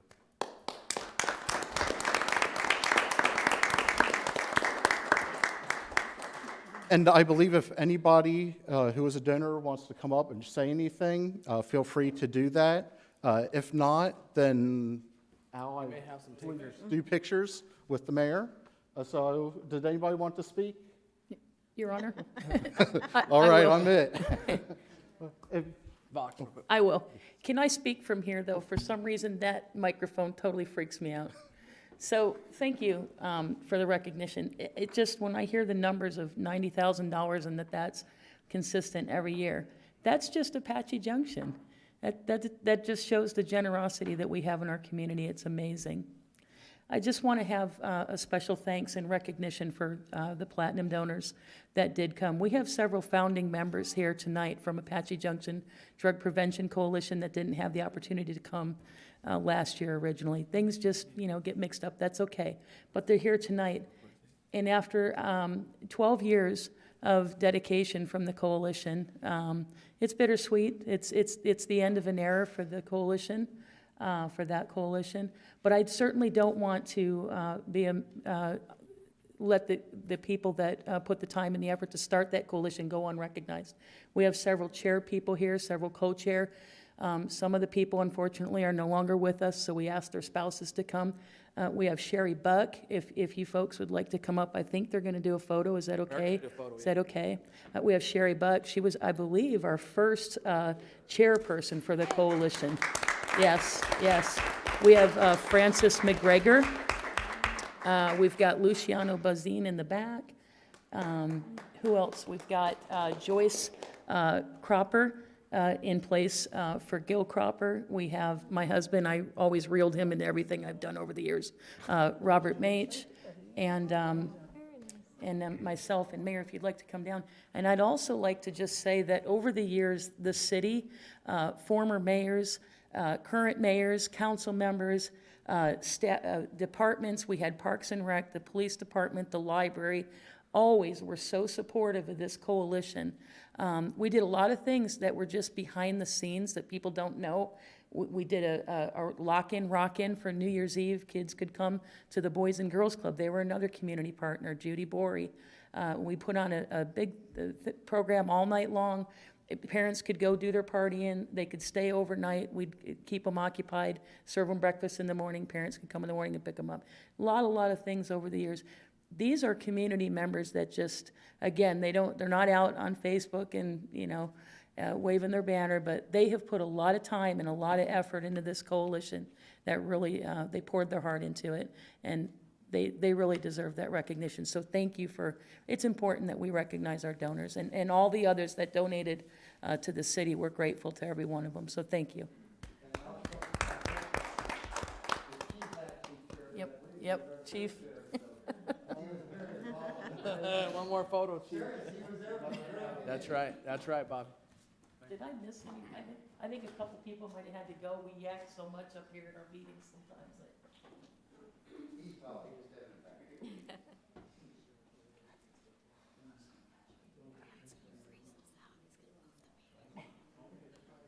Freezing to death.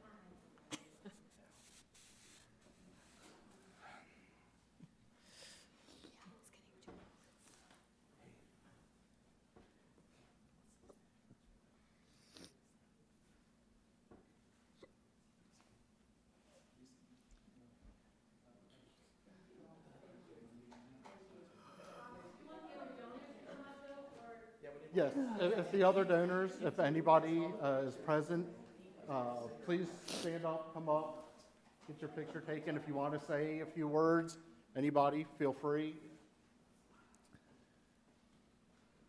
I know Joseph and Bill are here. I don't want to say anything. Just get started. Platinum next year, Fox.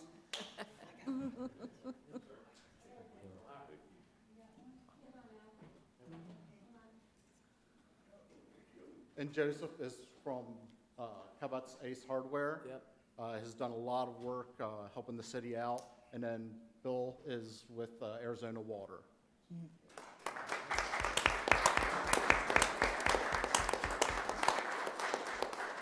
Is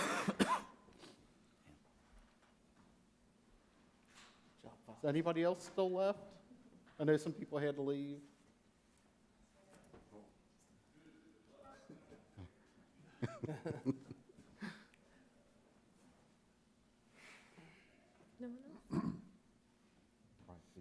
We can go on to the next one, yeah. Okay. Thank you, Fox, yeah.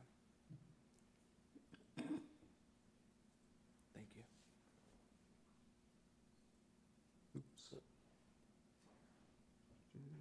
There you go. There we go. Thank you. All right, continuing on with the program and resources update. First, I'm going to get right into it. I know it's getting late for everybody. We'll start with the corporate partnerships. And as of the end of 2021, $28,700 have been raised in revenue for the corporate partnership program. And just some highlights from that. Republic Services was the presenting partner for the 4th of July fireworks. There was a full-year sponsorship from the Salt River Project for the Movies in the Park program. And that number, 28,700, was an 18% increase in the partnership program from last year. Going to the Friends of Apache Junction, I will skip their mission statement since we just read that for expedience. They are an all-volunteer board, and they give back 97% of all the donations that come into the community, which for a nonprofit is extremely high. The remaining 3% goes to pay insurance, postage, and office supplies. What's left over from that, if there is any, goes back into the community, so they actually give over 97% back to the community, which is great for an organization.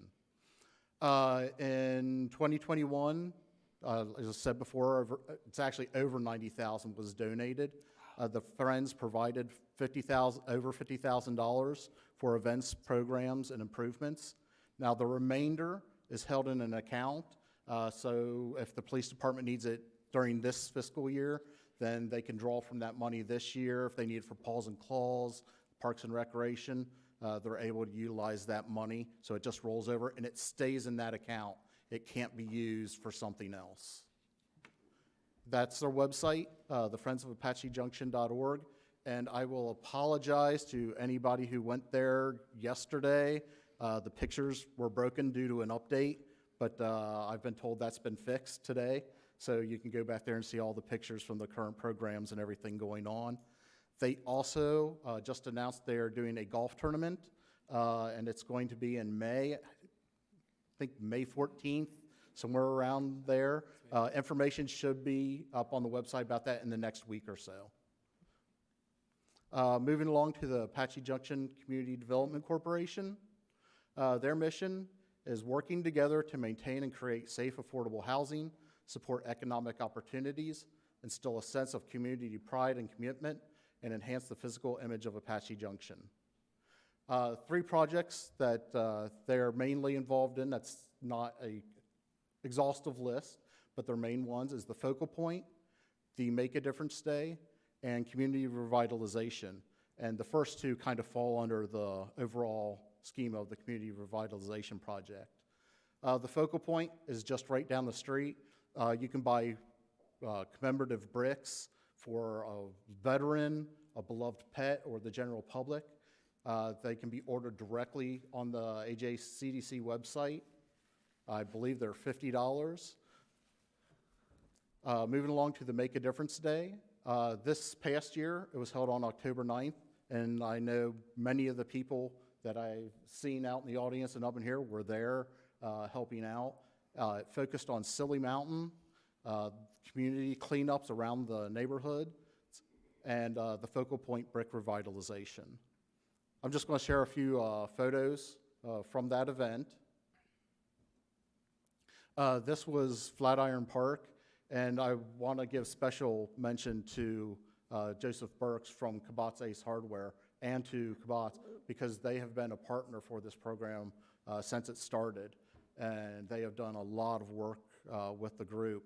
And this past year, on very short notice, Joseph stepped in as a captain for Flatiron Park when one of the members got sick and couldn't make it that day. So I wanted to thank him for stepping in and doing that.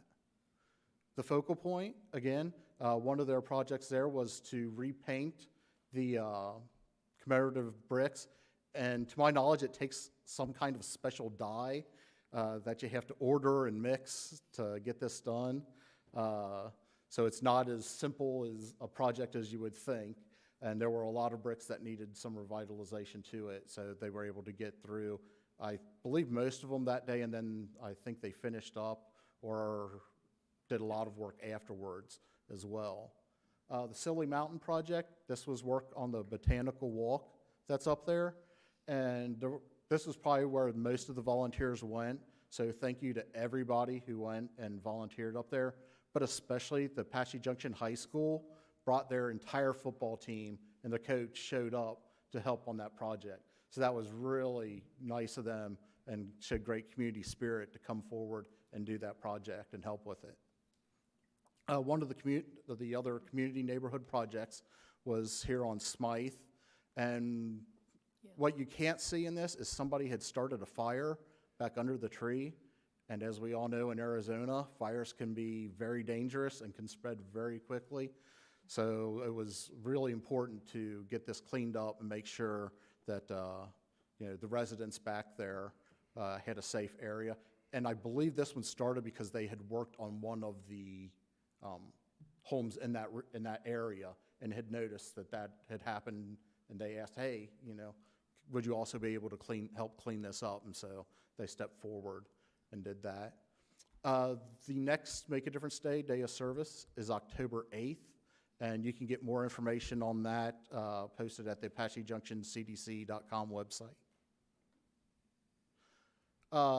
As of 2021, for their community revitalization project as a whole, there has been I believe this is the third year that it's been in operation. There's been 537 total volunteers.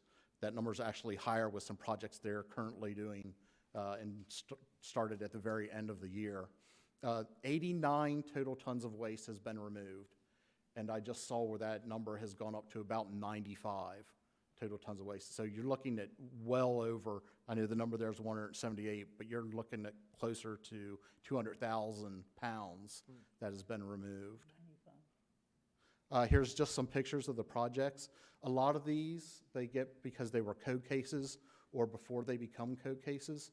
The organization tries to help out those who are elderly, disabled, and on a fixed income and really don't have the means to get their areas cleaned up or are having hardships in doing that. Here's one. You notice there's a 40-yard dumpster and then an extra 20-yard. So I know the picture's taken from high up in the air, so it doesn't show the full scope of some of these projects, but they're quite extensive. Some of them aren't. Some of them are smaller ones, and they don't really get any credit or, for these. They just go out. The city will ask, or somebody will ask, hey, we've seen a mess over here. Can you take your trailer out and go and clean it up? I believe this project was by Genesis, that they were able to clean that up and get that in better condition. Some of the volunteers, there's a lot of youth that volunteer and young adults and there's specific groups that help out in those projects. Here's one I think at least some of you have seen. It's probably one of the largest ones. And just for scale, there's 4 people in the center left of that you can barely see. Or if you take a look at one of the trucks there, just for scale on that. We figure it will take between 10 to 12 40-yard dumpsters to get that out. And we also have a trailer that has basically gone in and out nonstop that's not counted in that to take out the scrap metal. Because they try and recycle and be environmentally friendly whenever they can with the projects they're involved with. They've also taken out, I believe it's about 60 tires from this project. Some of them were large enough that I could walk through them. So you're talking large equipment, heavy duty, tractor, earth moving equipment. And that's just a small portion of the tires they have taken out from the community. It ranges in the hundreds upon hundreds. This is one, while that project was going on, they didn't stop work at other places. This was a gentleman who unfortunately had a serious health condition that arose. The person who was helping him with this kind of bailed on them and left him in dire straits. You can see it was impacting the property next door as well. Another thing you can't see is their hive of bees moved in, and one of the lines was down over the fence. So the AJCDC came in, stepped in, and got that group right there to come in and clean up. You can say they're not quite done there, but did vast improvement. Not only helped out the person, who was the property owner, but the next door neighbor. Because a lot of times, a lot of these cases, by the time they get to there, it's kind of gotten to an environmental hazard for not just the person who's the owner, but for the neighbors as well. In closing, just thank you to all the donors, partners, and everyone else who's helped to support the community. Like I said, with the Friends Group, this community is absolutely fantastically amazing in their support for each other and for the city itself. So thank you. Any questions or comments? Thank you. Yes, so thank you to the donors and everybody who's helped with that. But Fox, with the yard cleanups and everything through the CDC, are those, how do we get those? And then, are those like active code cases? What is the process there how does somebody get their yard cleaned up? There's a variety of how, if somebody has an issue and they can't get it, they can go to the AJCDC website, and you can type in, there's a spot where they can fill out a form, say, hey, I need some help, or I notice this person might need some help. Sometimes it's referred from a code case, or even before it gets to a code case, so it doesn't get that far, so they can help out the member of the community before, you know, it escalates. Okay. So it's multiple tiers of how they can. Okay, thank you. Anyone else? I have a question. Yes. You had mentioned that they take, like, there was one property that had scrap metal, scrap tires and things like that, that they, I don't know who they is, that takes it and turns that scrap into, for money or whatever. Does that go to the owner to pay their fines, or being that they're the property owner, or where does that go? Sometimes. It depends on when they're talking with the owner, how they want it done, or with the person who's doing the scrap. And I don't know the name of the current person they're working with, and I can find out for you. But sometimes, like on a real large project, it might go and be donated to the AJCDC. It might go to pay off a fine, or if they can't get it any other way, you know, the scrap, whoever they have for that project, you know, lets them know ahead of time that, hey, I can do this, but I can't do it, you know, all for free, you know, because especially in a very large project, that's a lot of time and resources that are used in something like that. For the tires, a lot of the times, the city of AJ, thank you. I don't know why I was blanking on that.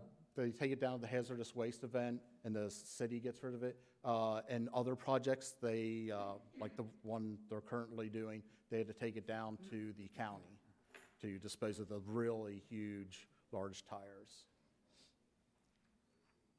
I want to just answer the one question. As we finally found a scrap person that was willing to come, drop a trailer to allow us to fill the trailer up, because all of the other scrap people that we found wanted us to store it separately and bring it to them. So we have one man now he leaves his trailer, we're filling it up, but we've since found another gentleman, and it's been hard to do, that will pay the owner half. So as we're making progress on doing this, I think we had 3 trailers to take all of the tires last week down, and it's on the outside of Florence.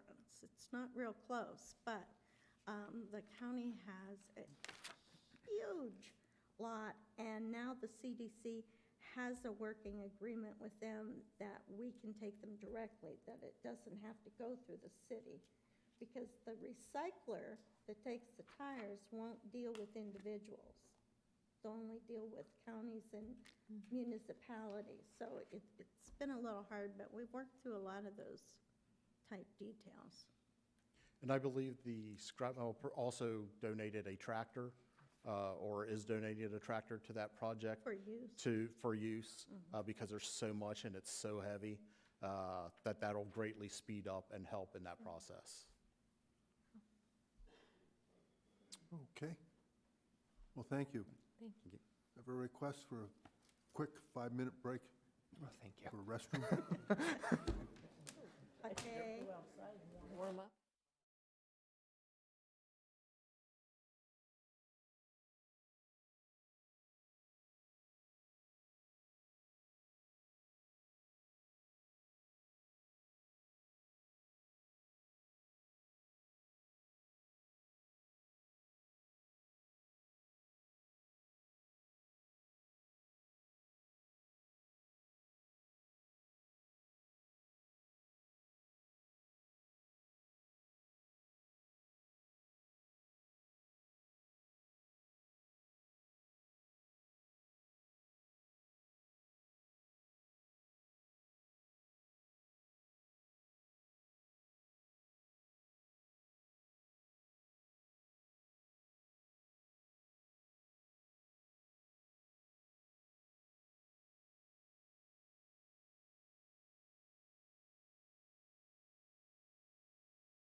Order again. Okay, we're going to skip to item number 13, presentation and discussion and consideration for approval of 2 contracts for master plan community Superstition Vistas Development Unit Number 1, Development Number 2. Larry. Larry Kirsch, Director of Development Services. Do you have any questions? No. No? Thank Can you lead the next presentation?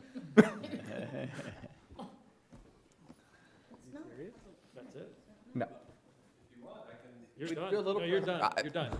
You're done.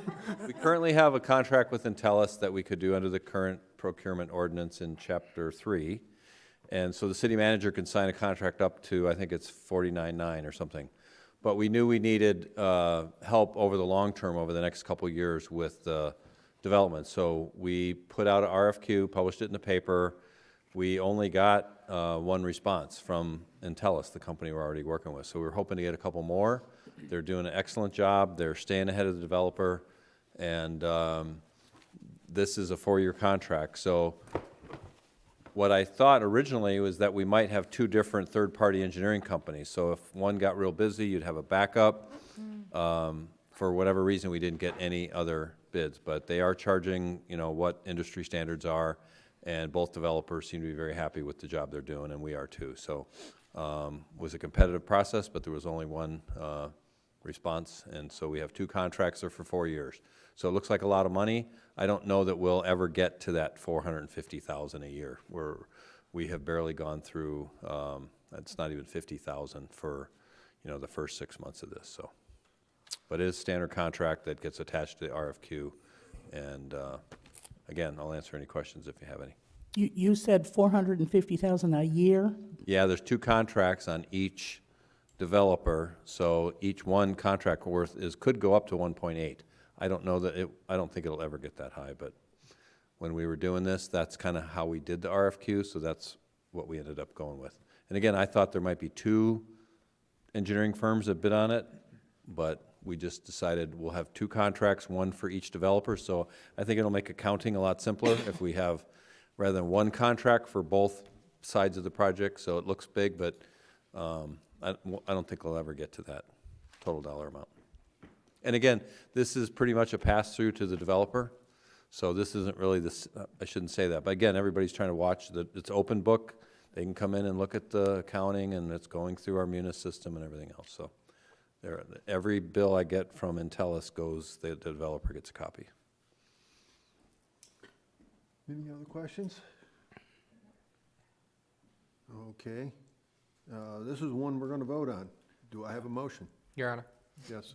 I move that the 2 contracts with Intellis, Inc. for a master plan community Superstition Vistas Development Unit 1 and Development Unit 2 for backbone infrastructure and subdivision improvement plans, engineering per RFQ project number 21-01, each contract not to exceed $450,000 be approved. Second. Moved and seconded. Roll call. Councilmember Nesser? Yes. Councilmember Gremmel? Yes. Councilmember Evans? Yes. Councilmember Biggs? Yes. Councilmember Schroeder? Yes. Vice Mayor Rizzi? Yes. Mayor Wilson? Yes. Motion passes unanimously, Your Honor. Thank you. Okay, now we'll back up to number 11. Presentation, discussion of code and conduct, conflicts of interest, open meeting law, primarily procedures, and public record law. Mr. Joel. Mayor and members of City Council, good evening. It's almost 9 o'clock, but that's okay. Because I love doing these. I've done these, I did, what you have is your code of conduct, the conflicts of interest law, open meeting law, parliamentary procedure, and also public records law. I've updated these in the past. There's not a huge amount of updates to them. However, I have done this with every board and commission, most of them that actually meet. And we did that after you appointed your board and commission members up through last year. So I don't know how you want me to proceed on this. We could go the long way or the short way, but We have cupcakes, so. So you're in for another hour. Now, unless we're ordering pizza, let's keep it short. Brian, did you make that order We can online? start. We actually paid attention the last time you did this, the last 10 times, so. Okay. Well, then let's start. Council, boards, and commissions code of conduct. This was last updated, or this was actually a very involved for council members who weren't here. I think we had at least 4 or 5 meetings to get this thing passed. It started out at 12 pages. I don't know if you remember that, some of you. And now we're down to 4. And so I have not touched this document because this is your document. I'm not going to really read every single section. I'll go through them as quickly as I can. Act in the public interest. You're really here not for personal items. You're here to act for the public and the community. Comply with the law. That kind of speaks for itself.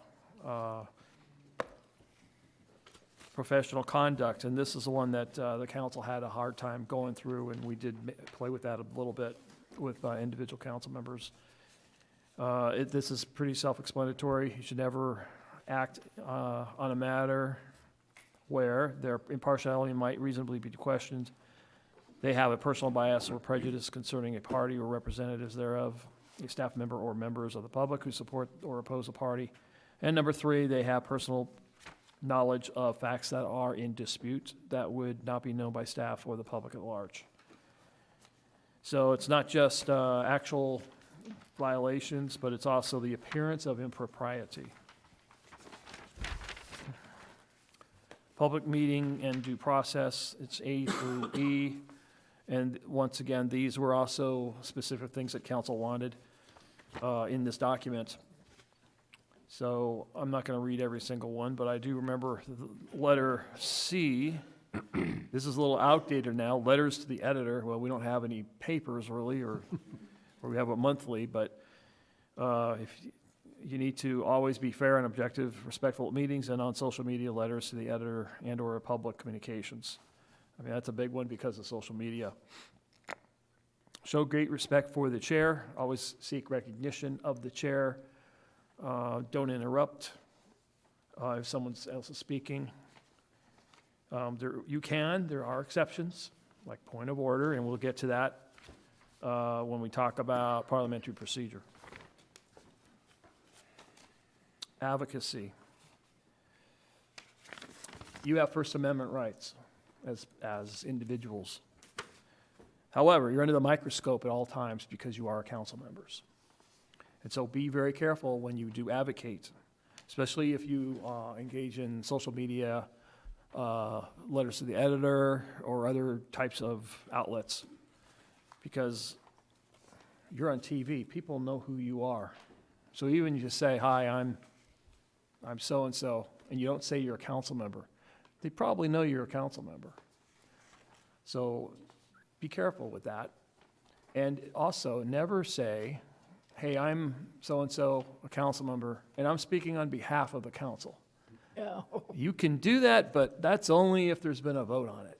Otherwise, that can be very dangerous. That has happened in the past.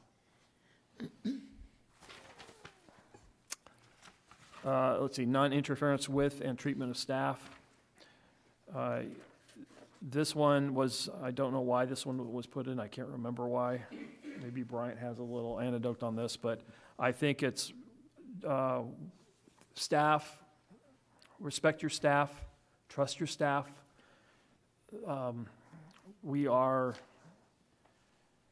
professionals, and we carry out and we implement your rules. We implement what you want in codes. That is what staff is supposed to do. Gifts, I'm not going to go into that because no one gives anybody anything anymore. But if you accept a gift, be careful. Even with the state, the legislature, the way it is, still $25 is the threshold. That's how low it is. So anything up 25 and up, that's a gift. So be careful. The Cardinals aren't playing in the Super Bowl, right? I don't think they are, but say they were, and say some developer said, hey, I'll give you tickets. And hey, they're $350 tickets. well, that's a gift. You can't really take that. Even if it's in your personal capacity, even if they say, oh, I'm giving this to you as a person, not as a council member. Well, guess what? You're going to be on the 50-yard line, probably screaming and yelling, and the camera sees you, and now you're on national TV. Be careful with that. Meeting distractions. This one is really pretty self-explanatory. Section 9, influencing elections. Well, this is a good one because we're going to be in the middle of an election very soon. I'll read this one. No member shall attempt to influence an election using their elected or appointed status, nor shall use public facilities, public meetings, or staff to accomplish such act. So what does that mean? Right now, there's some signature gathering, I believe. And can you use City Hall to do that? No. Can you go and send someone to do it? No. You cannot do that, a circulator. You can do it outside. You can do that in public. We had an event, Mr. Biggs's event. For now, we'll just call it that, on the Saturday. And what did you see? Did you see people out there with clipboards going everywhere? No. You saw tents where they were placed, and they essentially rented those. Now, had they not, and people were just walking around with the clipboards, basically that's a public event that was rented out, so no, they could not do that. They would have had to been in the free speech zone. That's how that would have acted. And there were some people in the free speech zone, as I recall. And there was a guy running, and I don't recall, and it doesn't matter, but he was basically talking about what he's running for, and he was definitely in his free speech zone, and people were listening. So free speech zones do work. Communication with litigants, I think I'll skip that one. Criticism of staff. You can disagree with staff, but be respectful of staff. That's what I think the council meant when they wrote this. Attendance at meetings, that one's pretty explanatory. General rules of decorum, that's kind of like, we already kind of talked about that. Incompatibility of office, that doesn't really totally apply to council members, but it can. 15 doesn't really apply. Legal training, well, you don't have to be trained, you are the council, you get elected. And then staff recommendations kind of goes back to the respective staff. Are there any questions? Yeah, I have questions, Your Honor, if I may. For people that are listening, code of conduct, who came up with this document? The city council did. Okay. Was there anything added since the last time council approved or voted on it? Anything No. added or taken away? No, there would have had to be a vote to do that in hearings. And then also on the election process, is that a law that nobody can come into these council chambers to get signatures? Yes, it comes under Title 16. It basically says you cannot use public facilities to influence an election. That includes, well, there is some case law that if someone gets up and speaks, says, hey, I'm running for city council, and I want to do blah, blah, blah. Well, some case law says, well, that is a public forum, meaning it's an area of public where people who are watching would expect someone to get up and say something like that. However, there's another law that says you can't use the public facilities to do it. So there could be a conflict. However, I think I'd go with the state statute that and I don't most of the time agree with what the legislature does because they really don't like cities and towns, but they put that in the law and it says you cannot use public facilities to do that. So it's good that we have that part in here because that used to happen all the time along with signature gathering right here in these chambers. It's good that people now know that that's not okay. Thank you. Joel, under the influencing elections, how does that work in terms of support of a candidate on any level, endorsement, anything along that line? I know earlier you kind of mentioned, hey, as long as we don't say, I'm so-and-so speaking on behalf of council, does that apply? Are we frowned upon doing that? What does that look like? Well, an example would be social media. You're on social media. Any of one of you could be and say, you know, I'm so-and-so. I'm running for council, and I endorse the following person. You can do that. That's First Amendment. And you can say, yes, I'm a council member. You can. But you can't say, and on behalf of the council, We support. that we all support the following. Like let's say it's not a council, but say it's a JP or it's some other office. You can't do that. But as an individual, and even if you say I'm a council member and I support the following person, or I endorse the following person for such office, that's First Amendment. Okay. And then also on social media, I know several of us get tagged in various, a post will happen and people will tag council members to engage with us or get our response or something. Given open meeting law, how would that apply given if 4 of us are reading those threads or commenting, but not necessarily commenting to one another, but responding to the constituent? Councilmember Biggs, that is called the wheel and the spoke concept of open meeting law. And, we can get to that, but basically, to answer your question, if 4 or more of you are communicating on an issue, that's considered a quorum, because a quorum is, out of the 7, it has to be a majority. So if it starts to look like you're starting to talk about a development, for example, that hasn't hit the council yet, and you're just talking about the location and maybe the developer and say, here's why I like that project. And you're just saying that, but you're not saying, you don't go as far as to say, oh, I'm going to vote on that. I think we have 4 votes. If you do that, that's obviously illegal. But if you're just commenting on it, how's that look? Well, it's an appearance of impropriety. Once again, if people start commenting and say, hey, well, aren't 4 of you already talking about this and isn't this coming to council? And now it looks like you're commenting on an item that is going to be voted on, and that is not legal. In fact, an attorney general position, might be brought up, or if someone goes and talks to the attorney general, they could do an investigation. And then basically the city could be reprimanded for that by the attorney general. You don't want that. There could be controls that are put on if it's serious. There was a case out of Scottsdale, probably about 20 years ago, where that happened with executive sessions for school boards. And yes, the open meeting law applies to school boards. Some school boards may not believe that, but it does, or the past ones. And so what happened in that case, there was a consent order, and they had to have an attorney for 3 years come to an independent attorney, not the attorney for the board, come and watch and observe. And also they had to have at the time a stenographer taking notes of it. So that's what was, and they had to pay for it too, by the way. But once we vote on it, it's pretty fair game at that point. Yes, once you vote on it, and you're past the appeal period. So usually, like for a zoning ordinance, there's an appeal period of 30 days.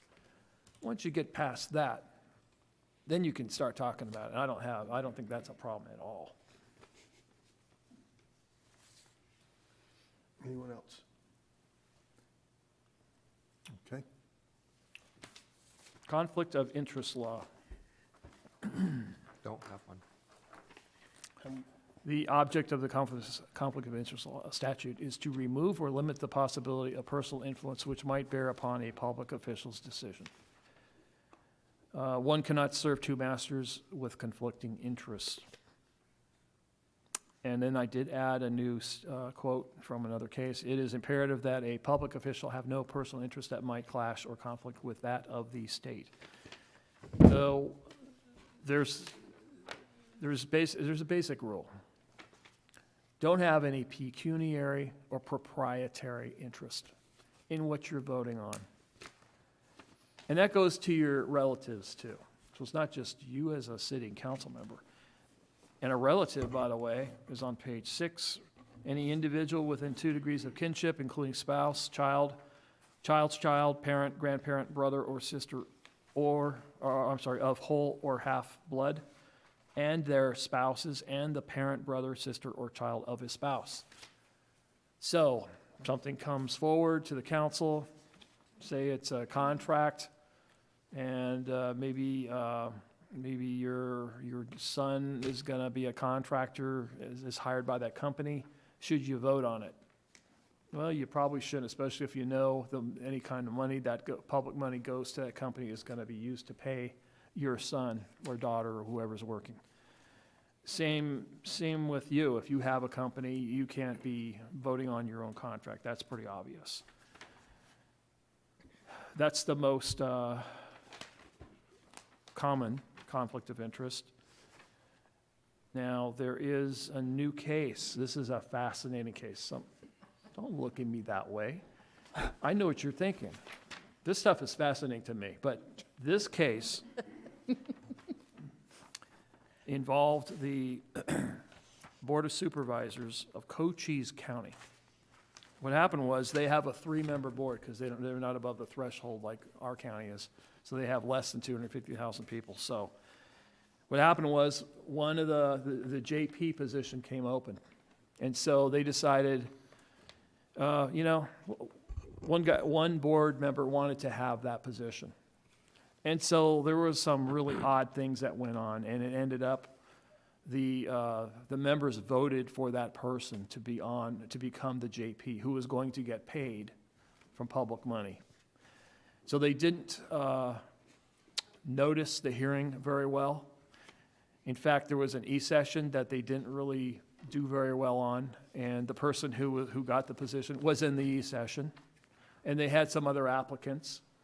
And the person who got the position didn't want to hear from those people or even consider them. And so the person who brought the suit actually had a case in JP court and didn't want that particular board member to be one of the judges. It's a very complicated case in a way, but not really. It was just a notice problem, and the person was going to get paid and he was voting for himself to get that position. So that's kind of a real big conflict of interest. It's a shocking case, actually, and that happened last year. So remote interest. Your Honor, can I ask a question real quick? Joel, when you say, what was it about if a spouse or a family member had in special interest? Can you go back and repeat that? What was that? Yes, say a contract came before this council, and one of the council members had no? My question is, what is the term that you said? Pecuniary or proprietary. Okay. So money or property. Okay, so would it be that if a council member was part of a vote to put a spouse or family member on a board that's a paid board? That is paid for? Mm-hmm. If they were to vote for their family member or spouse to be put on a board where those board members get paid, would that be that word? I don't want to try to pronounce it. That one would be a pecuniary violation, yes. That'd be a direct conflict. Thank you. You're welcome. So we've talked about remote interests, and I think in the past I always identify the class interests. So it's 10 or more in a class. If you or one of your relatives is in that class, then that's not considered. It's considered a remote interest. Therefore, it's okay to vote on it. And if you have a conflict, what do? You let the mayor know after he reads the title, saying, "Okay, Mr. Mayor, I'd like to declare a conflict of interest," and then you should leave the room. Do you have to leave the room? No. But if you start making facial grimaces, I guess if we have COVID again and we have it, but if we now have a mask requirement, they can't see you, so I guess that's an exemption. But if you start making facial grimaces, don't do that.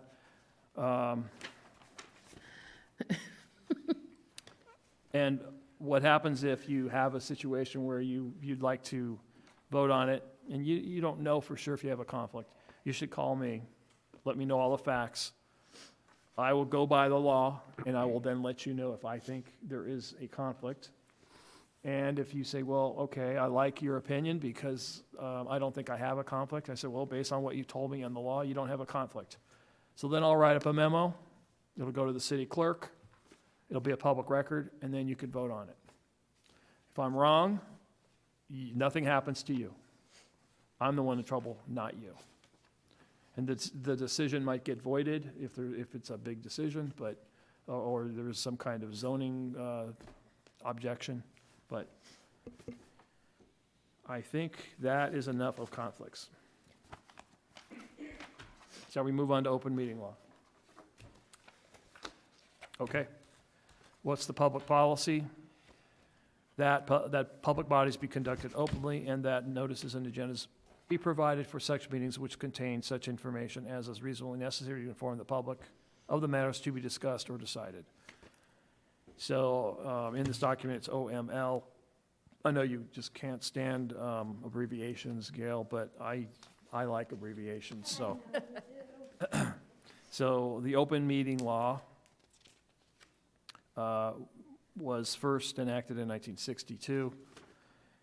And so it has developed over time. In fact, there's a lot of cases on it. Why should you care? I gave you A through F reasons why. There could be fines, there could be personal liability if it's violated. When does it apply? Well, it applies all the time, but especially when there's a quorum. When there's a quorum, that's called a meeting for this body. So what do you have to do? Well, before we get to that, there's also some definitions. So your boards and commissions also are subject to the open meeting law. And sometimes I get to go to those, but not too often, except for P&Z. I do go to those, and same with Art Board. But you know what I really miss? And let's see, oh, she left. Damn, I'm sorry. Liz doesn't invite me that often to the Park and Rec meetings, but I really love those meetings, so it's occasional, though. I do like those meetings. Public body is defined here on essentially what is recommended to you, what body recommends to you, and that's a public body also. There's a notice of meeting required. We don't really do the emergency meetings that much. Agendas are pretty self-explanatory. Although, when you come out with an item that's not on this agenda, that's a problem because it has to be agendized. And also, you'll notice that some of these descriptions, sometimes, Mr. Mayor, I'm sorry, they're very, very long, but there's a reason for that. And they have to adequately tell the public what's going on. Mm-hmm. We can't just say, like, for example, what the state land stuff that we did last year. If we just put ASLD, which I know how you like definitions or abbreviations. What does that mean? ASLD, Arizona State Land Department. So what if we had just left it at that? I think he'd be in trouble, I'd be in trouble, and your matter could have been challenged pretty easily.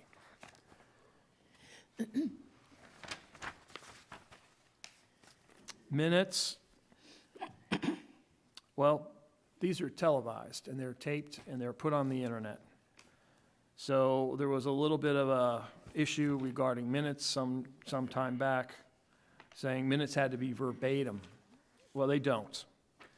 In fact, I was challenged on that by an individual who went to the Attorney General's office. And the Attorney General office, they agreed with me. They do not have to be verbatim.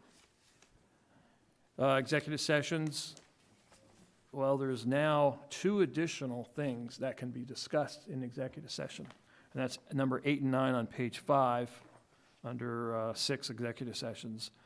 Doesn't really apply to us, but the state legislature added those things. Except for number 9 does, I guess, that does, but it was meant for public schools. That's how that got in there, but they did say public facilities.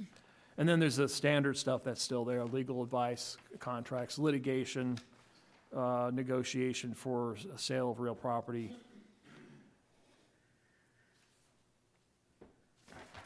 Okay, going to, I think, that will be enough for open meeting law. Okay. I have a question. On, the notice for a non-emergency, if more than 4 of us ended up in one place at one time, and it says, excluding non-work days, Saturday, Sunday, and holidays. So normally if that's gonna happen, we notify Jennifer. Thank you. Yeah. And, but if it's some event shows up and by accident, we're all there,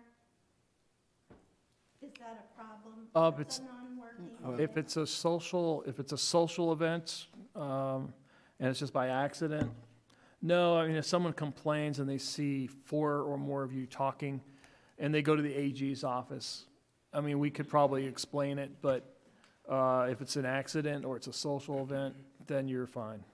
Okay, so excluding the non-work days, Saturday, Sunday, holidays, that all falls into that little part, right? Well, that's probably some antiquated language, and they probably don't mean that now. But that's still in the law, technically. Okay, Your Honor? Gail, can you check your mic? Al was telling me. yeah, he just was waving at me. Okay. We just thought he was waving back there. He's like, shut up, we want to go home. Well, we can't see him, so. No, I just had a real quick question, if I could. We, in the past, it's happened, like Gail just described, this things happen, whatever, it's unintentional. But we've always practiced the 4 corners, like, you're not seen together, you're not conglomerate, in a group where all the council members are chit-chatting, you're all in a different area, so that if and when that comes up, the common practice has just been spread out. Yeah. So it doesn't have the appearance of we're chatting about city business. Correct. That's good.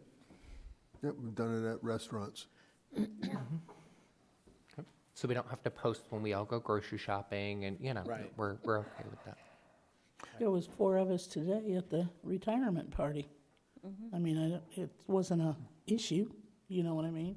We weren't all sitting together and, Well, I recall some 18 years ago, maybe 20, where after planning and zoning meetings, there'd be a second planning and zoning meeting, and it'd be at the Village Inn, and it wasn't agendized, and no one knew about it, except the patrons that were watching 4 or more planning and zoning members talk about stuff.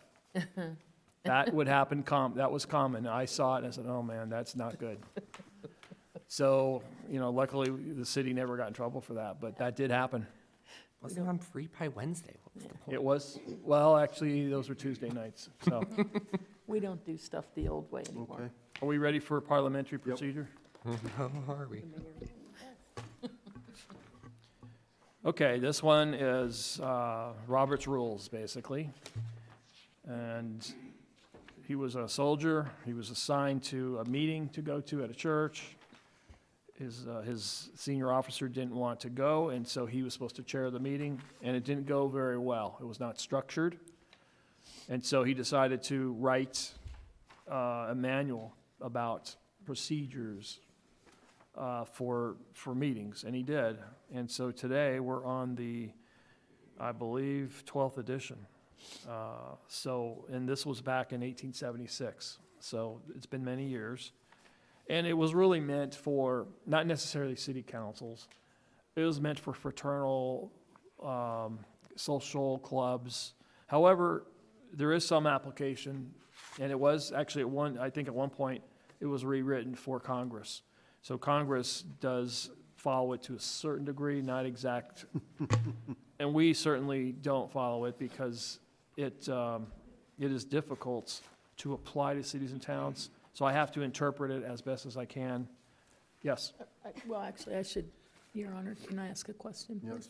So, Joel, is there a difference between a work session and a regular session? I know in the past, what we've done is, at the regular sessions, you always ask to be recognized from the mayor. In the work session, is that the same, or is there, you ask to be recognized, or is there a little bit of dialogue that goes as long as people are being respectful, or is it you always, even at work sessions, should ask to be recognized? Well, I think you should always ask to be recognized, so that doesn't diminish just because it's a work session. The work session, there's only difference is there's no votes at a work session. But, so there should still be the order.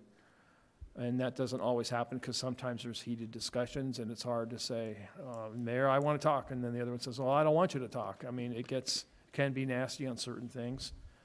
So it's up to the mayor to control that.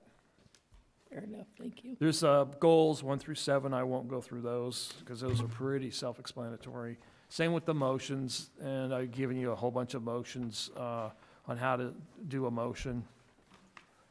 Nomination of officers, that gets a little complicated sometimes, but, you know, I have to say, the last set of these that we did went pretty well, especially for some boards and commissions and also in here. So that went pretty well. The issue of point of order, which I mentioned earlier, what does that mean? Well, that's objecting to something that hopefully it's in good faith, usually is. But if someone starts talking about an item that's not on the agenda, a council member can interrupt and say, point of order, Mr. Mayor. The mayor doesn't have to recognize that person, but usually the mayor will. And it is good order to do that. What's your point of order, council member? And then they can state it. Thank you, but I'm going to let this person continue with the discussion. Or, you're right, that's not on the agenda, let's move on. And I don't really see that abused very often, if at all. I think it was some years ago, that's for sure, but I haven't seen this council abuse it. Okay, are we on to public records law? Public records and other matters in the custody of any public officer shall be open to inspection for any person at all times during business hours. The core purpose of the law is to allow public access to official records and other governmental information so that the public may monitor the performance of government officials and their employees. Why should you care? Well, some staff persons ask that sometimes.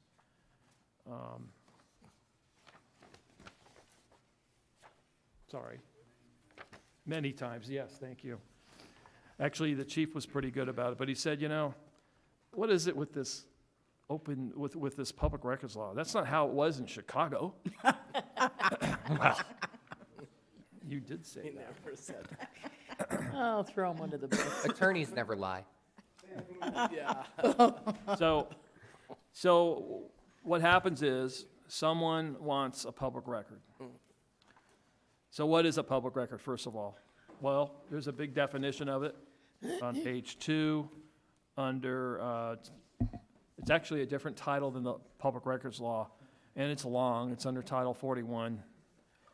All books, papers, maps, photographs, other documentary materials, regardless of physical form or characteristics, including prints or copies of such items produced or reproduced, blah, blah, blah, blah. It goes on, electronic, and hard copy. I mean, it's pretty, and this is under the state statute for how states operate in their administration, but it applies, especially if it's not defined under under the Public Records Act, which is Title 39. So here's what happens. We get public record requests all the time. You can ask Jennifer. And people want stuff, and sometimes they want stuff that isn't in the files. And they want us to do research, and they want us to write a report, and they want us to compile statistics. There's case law, which I've cited here, that says, no, we don't have to do that under the law. We only have to provide the document if they can identify it and it exists. We give them the document, and we do that a lot, many times. A lot. It takes forever. Sometimes we will have 1,000 pages of things, and so what happens? Someone makes a request. Jennifer's staff sends it out to staff. Say, hey, do you have these records that are identified in the attached public records request? And if you do, you compile them, and I'm supposed to look at them since I'm the city attorney, I do look at them to see if it's in response, and it is responsive. Sometimes it's not, sometimes it is. Hopefully, most of the time it is. And then I'm supposed to basically take out the private information if there is. So say someone wants a police record, and they want everything in, well, not a record, but say a police file of, a personnel file of an officer. So if they want that, I'm supposed to, HR gets it, they're supposed to copy it. They do not give me the original, although that's happened in the past. Never give up your original, never. Anyway, I would get it. I would then have to black out or redact the private information, and then that would be provided to the person. That's how that works. There's a cost for it. It's 25 cents usually, and if it's for a commercial purpose, it's 50 cents per page. That's how much it is, and we could still, luckily the legislature hasn't killed that yet, but I do see that coming. And I do see them saying, oh, well, you have to provide it electronically for free. I see that coming. Or you have to have a computer, and you got to let someone look at your records, or you have to send them the file for inspection. I see that coming. Go ahead. You had a question? I was waiting to, I was going to say your honor. Thank you. With the redacting, that takes staff time. Absolutely. So the 25 cents a page, I understand, is for the copying fee or whatever. Do we redact on our dime? Absolutely. In fact, that's been litigated, and we cannot charge for that. Because that's time consuming. It absolutely You is. have to read every word to do it. And we do. Okay, just So- curious, thank you. So if I get a request and say the stack is this high, that's, what, 3,000 pages. Does that mean I have to do it now? Well, it says promptly. We promptly shall provide it. What's promptly mean? Well, there's different definitions here of promptly that the state legislature has come up with. But if you read the statutes, if you don't do it quickly, and if you wait 5, 6, 7, 10 weeks, that's not promptly. They don't define what promptly is. Unlike, I think, California law, they don't say promptly, they just say 10 days. You only have 10 days to provide it. And that's not fair if you have thousands and thousands of pages, or you've got to look on the computer and you have to look at thousands of electronic files too. So it's very difficult sometimes to do it. And if you don't do it promptly, they run off, they get an attorney. Attorneys, I won't say anything else. But we'll say plaintiff attorneys, how about that? Especially plaintiff attorneys, but they can say, okay, you didn't do this promptly, and I'm going to court. And they'll run to court, and then they will get, if a judge decides we didn't do it promptly, then we'll have to pay their attorney fees. And that's how that works. And a lot of these attorneys charge $500, $600 an hour. Ones from Phoenix typically do. It's not $300 more per hour. It's more. It's a lot more. That's not what you pay me, though. Please don't let the public think that, because that's not even close. I work 3,000 hours, a year, and I believe I make a lot less than that per hour. So, okay, so there are exceptions to the rule, and those are statutory confidential exclusions, privacy interest, best interests of the state. And that's the famous Carlson case, which involved police records. So sometimes there's reasons where you say, thank you for your request, but we cannot do it, and we reject your request. We deny it. If you do that, you better have a good reason. Otherwise, they will come after you relentlessly. That happened in some of the cases that I provided. Mesa, there was a Mesa case. I forget the name of it, but it's in here, and it's where there was a 911 call, and you could hear a little girl screaming. And I think there was some commotion going on at her house, and it was horrifying, just horrifying. It may have been a car accident after a car accident. And the plaintiff attorney who was going to sue Mesa, I believe, wanted to, I'm sorry, it's actually on page 6. It's at the top, second paragraph. It was actually a 911 call in which an injured child was heard crying whimpering to a television station during a tragic and stressful incident. So they wanted that. They wanted the actual audio tape. And so what happened was the city provided a transcript, and that's it. And so they got sued, and actually, hopefully, luckily, the city did not have to provide that audio tape of someone's voice, of a little girl screaming. So there are other examples. And so you can read those all by yourself, because I know how you love cases. But that is essentially what the public records law is all about. Any questions? I do, but I think the chief needs to go through a very thorough review of all of these before he leaves. You should see his file, actually.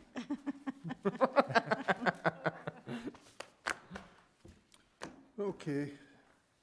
Well, this is just for information only, so we don't have to vote on this, right? Right. Council direction to staff, I don't see any. Special meeting dates and times and locations. Do I have a motion for the next meeting dates? Your Honor, I move that an executive session at 6 p.m. for Monday, January 31st, and Tuesday, February 1st at 6 p.m., and a special meeting for Monday, January 31st, 2022, at 7 p.m. be held in the City Council Conference Room and City Council Chambers at 300 East Superstition Boulevard, Apache Junction, Arizona, respectively, and other meetings scheduled if necessary. Second. Moved and seconded. Roll call? Councilmember Biggs? Yes. Councilmember Evans? Yes. Vice Mayor Rizzi? do I have time to think about it? No, you don't. Yes. No. Yes, no. Councilmember Nesser? Yes. Councilmember Gremmel? Yes. Councilmember Schroeder? Yes. Mayor Wilson? Yes. Motion passes, Your Honor. Okay, we're to the call of the public. I'd like to remind everyone the call of the public is a courtesy, is not required by law.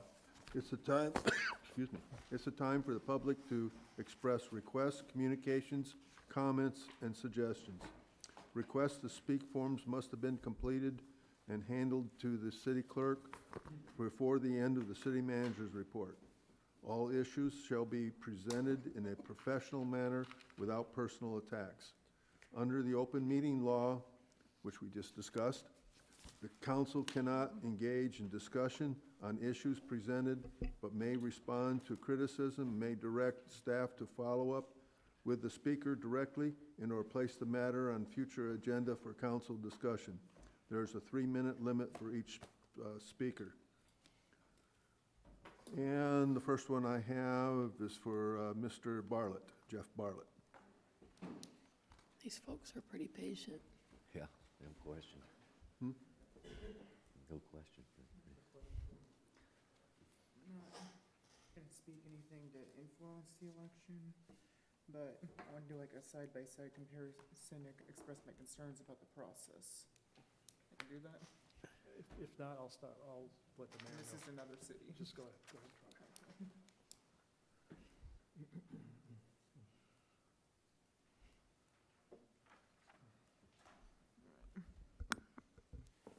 All right. Let me know when you're ready. All right, I'm Jeff Bartlett. I'm over at 108 North Meridian Drive, apartment 220 in Apache Junction, Arizona. And as of January the 18th, that's where I reside. I will be moving out of the city in about 2 weeks, so that's not going to be my address. In 2 weeks from now, I'm moving back to Texas. But what I'd like to do is express some concerns that I have about just the city election process. I mean, you've been hearing about in the news about a lot of this voter rights stuff.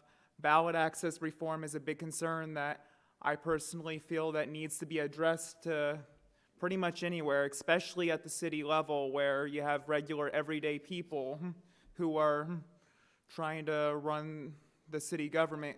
It should be government for and by the people. This here I have is the past 3 elections here in Apache Junction, and my concern is the increase in signatures here. We went from, now I can't see this here, so 232 in 2018 up to 269 in 2020 to 705 in 2022. And actually in 2020, there was actually someone on the ballot that didn't even have 705 votes. So, I mean, I could see a situation going where you have somebody who doesn't, maybe they run write-in, or maybe only one person gets on the ballot maybe, and then you have 5 people run write-in. In order for a write-in to advance to the general election, they would need 705 votes.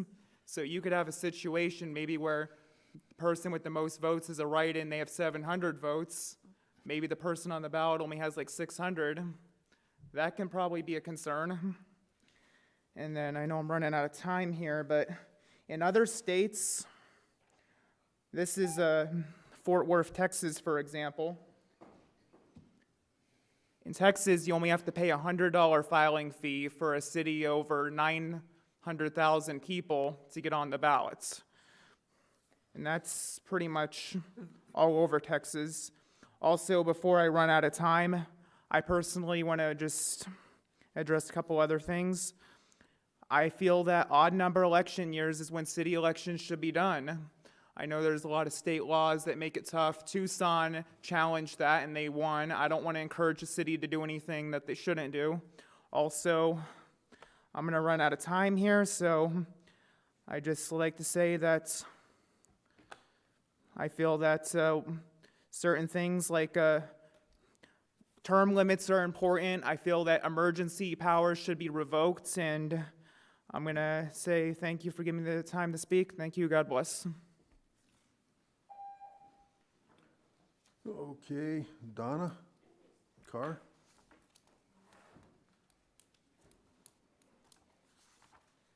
Hi, I'm Donna Carr, Apache Junction resident. I just wanted to say, Tom Kelly, when I first met him, I was a little irate, went into the police department, said I wanted to talk to somebody in charge. And at the time, he was Captain Kelly. And I said, when I first saw him, I said, I want to talk to you where there's no recording devices. So he says, we could talk in his office. My first words were, so where are you from? He tells me. I said, how long you been here? A couple months. I said, so you haven't had the chance to get on the take yet, right? So just to say is, he cleaned up this police department. It was bad. A guy was murdered across the street from my house. That was part of the problem in the area that I was in. So, you know what? Sometimes you get the officers that go in there and they put that shiny thing on their chest and their whole personality changes.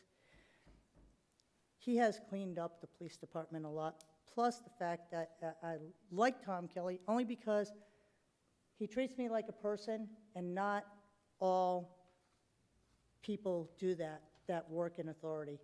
They treat you like you're the little guy. And if I have a problem, I can go to him and say, hey, you know what?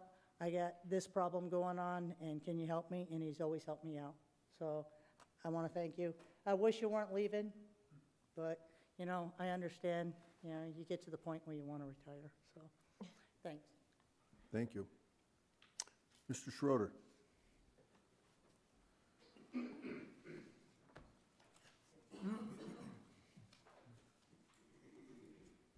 George Schroeder, 2444 West Virginia Street, AJ. I don't come up here to talk for my health or fun or belittle people or waste time. As you might guess, I mean what I say, I do what I mean, I do what I say. Code compliance. Your special session before and maybe after, maybe have to do tomorrow. Thanks to Joe's wonderful presentation there. You got somebody who's trying to do his job. I know all about it. Everyone, I know all about it. You're cutting his legs out from underneath him. When I make a complaint, I want to know that it's going to be served. I want to know it's going to be taken care of.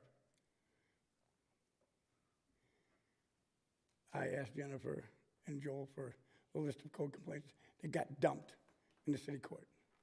Why? A couple council members objected. They got them extended or thrown out. Most of them by those same two people. Wrong answer. These are health and safety. Victor is a health and safety officer. Miss Wilson is a health and safety officer. That is her testimony in court twice. That means they're not police officers, not peace officers, but they're registered officers with the state of Arizona. They do not need anybody's okay to send a felony nuisance case straight to county. They can go and file it themselves. That is true. Despite what anybody might tell you, that's true. And I'm going to help them do it.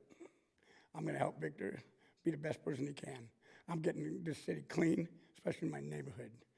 We have an assistant manager who has 2 people on my street in my neighborhood who he's helping. One's in court right now. They got hound dogs in the back of their property, multi-vehicles, utility vehicles, a trailer that people are living in, all with the blessing. And nobody wants to clean this up. They keep sending the code out there. They keep doing it. This is very vindictive of Apache Junction. I spent $250 to get all the names of every registered resident in Apache Junction. I'm going to send a packet out that says, squatters not welcome. We will be getting rid of these people with or without your okay. Promise. Any comments from the council? All right, I'll adjourn this meeting. Thank you.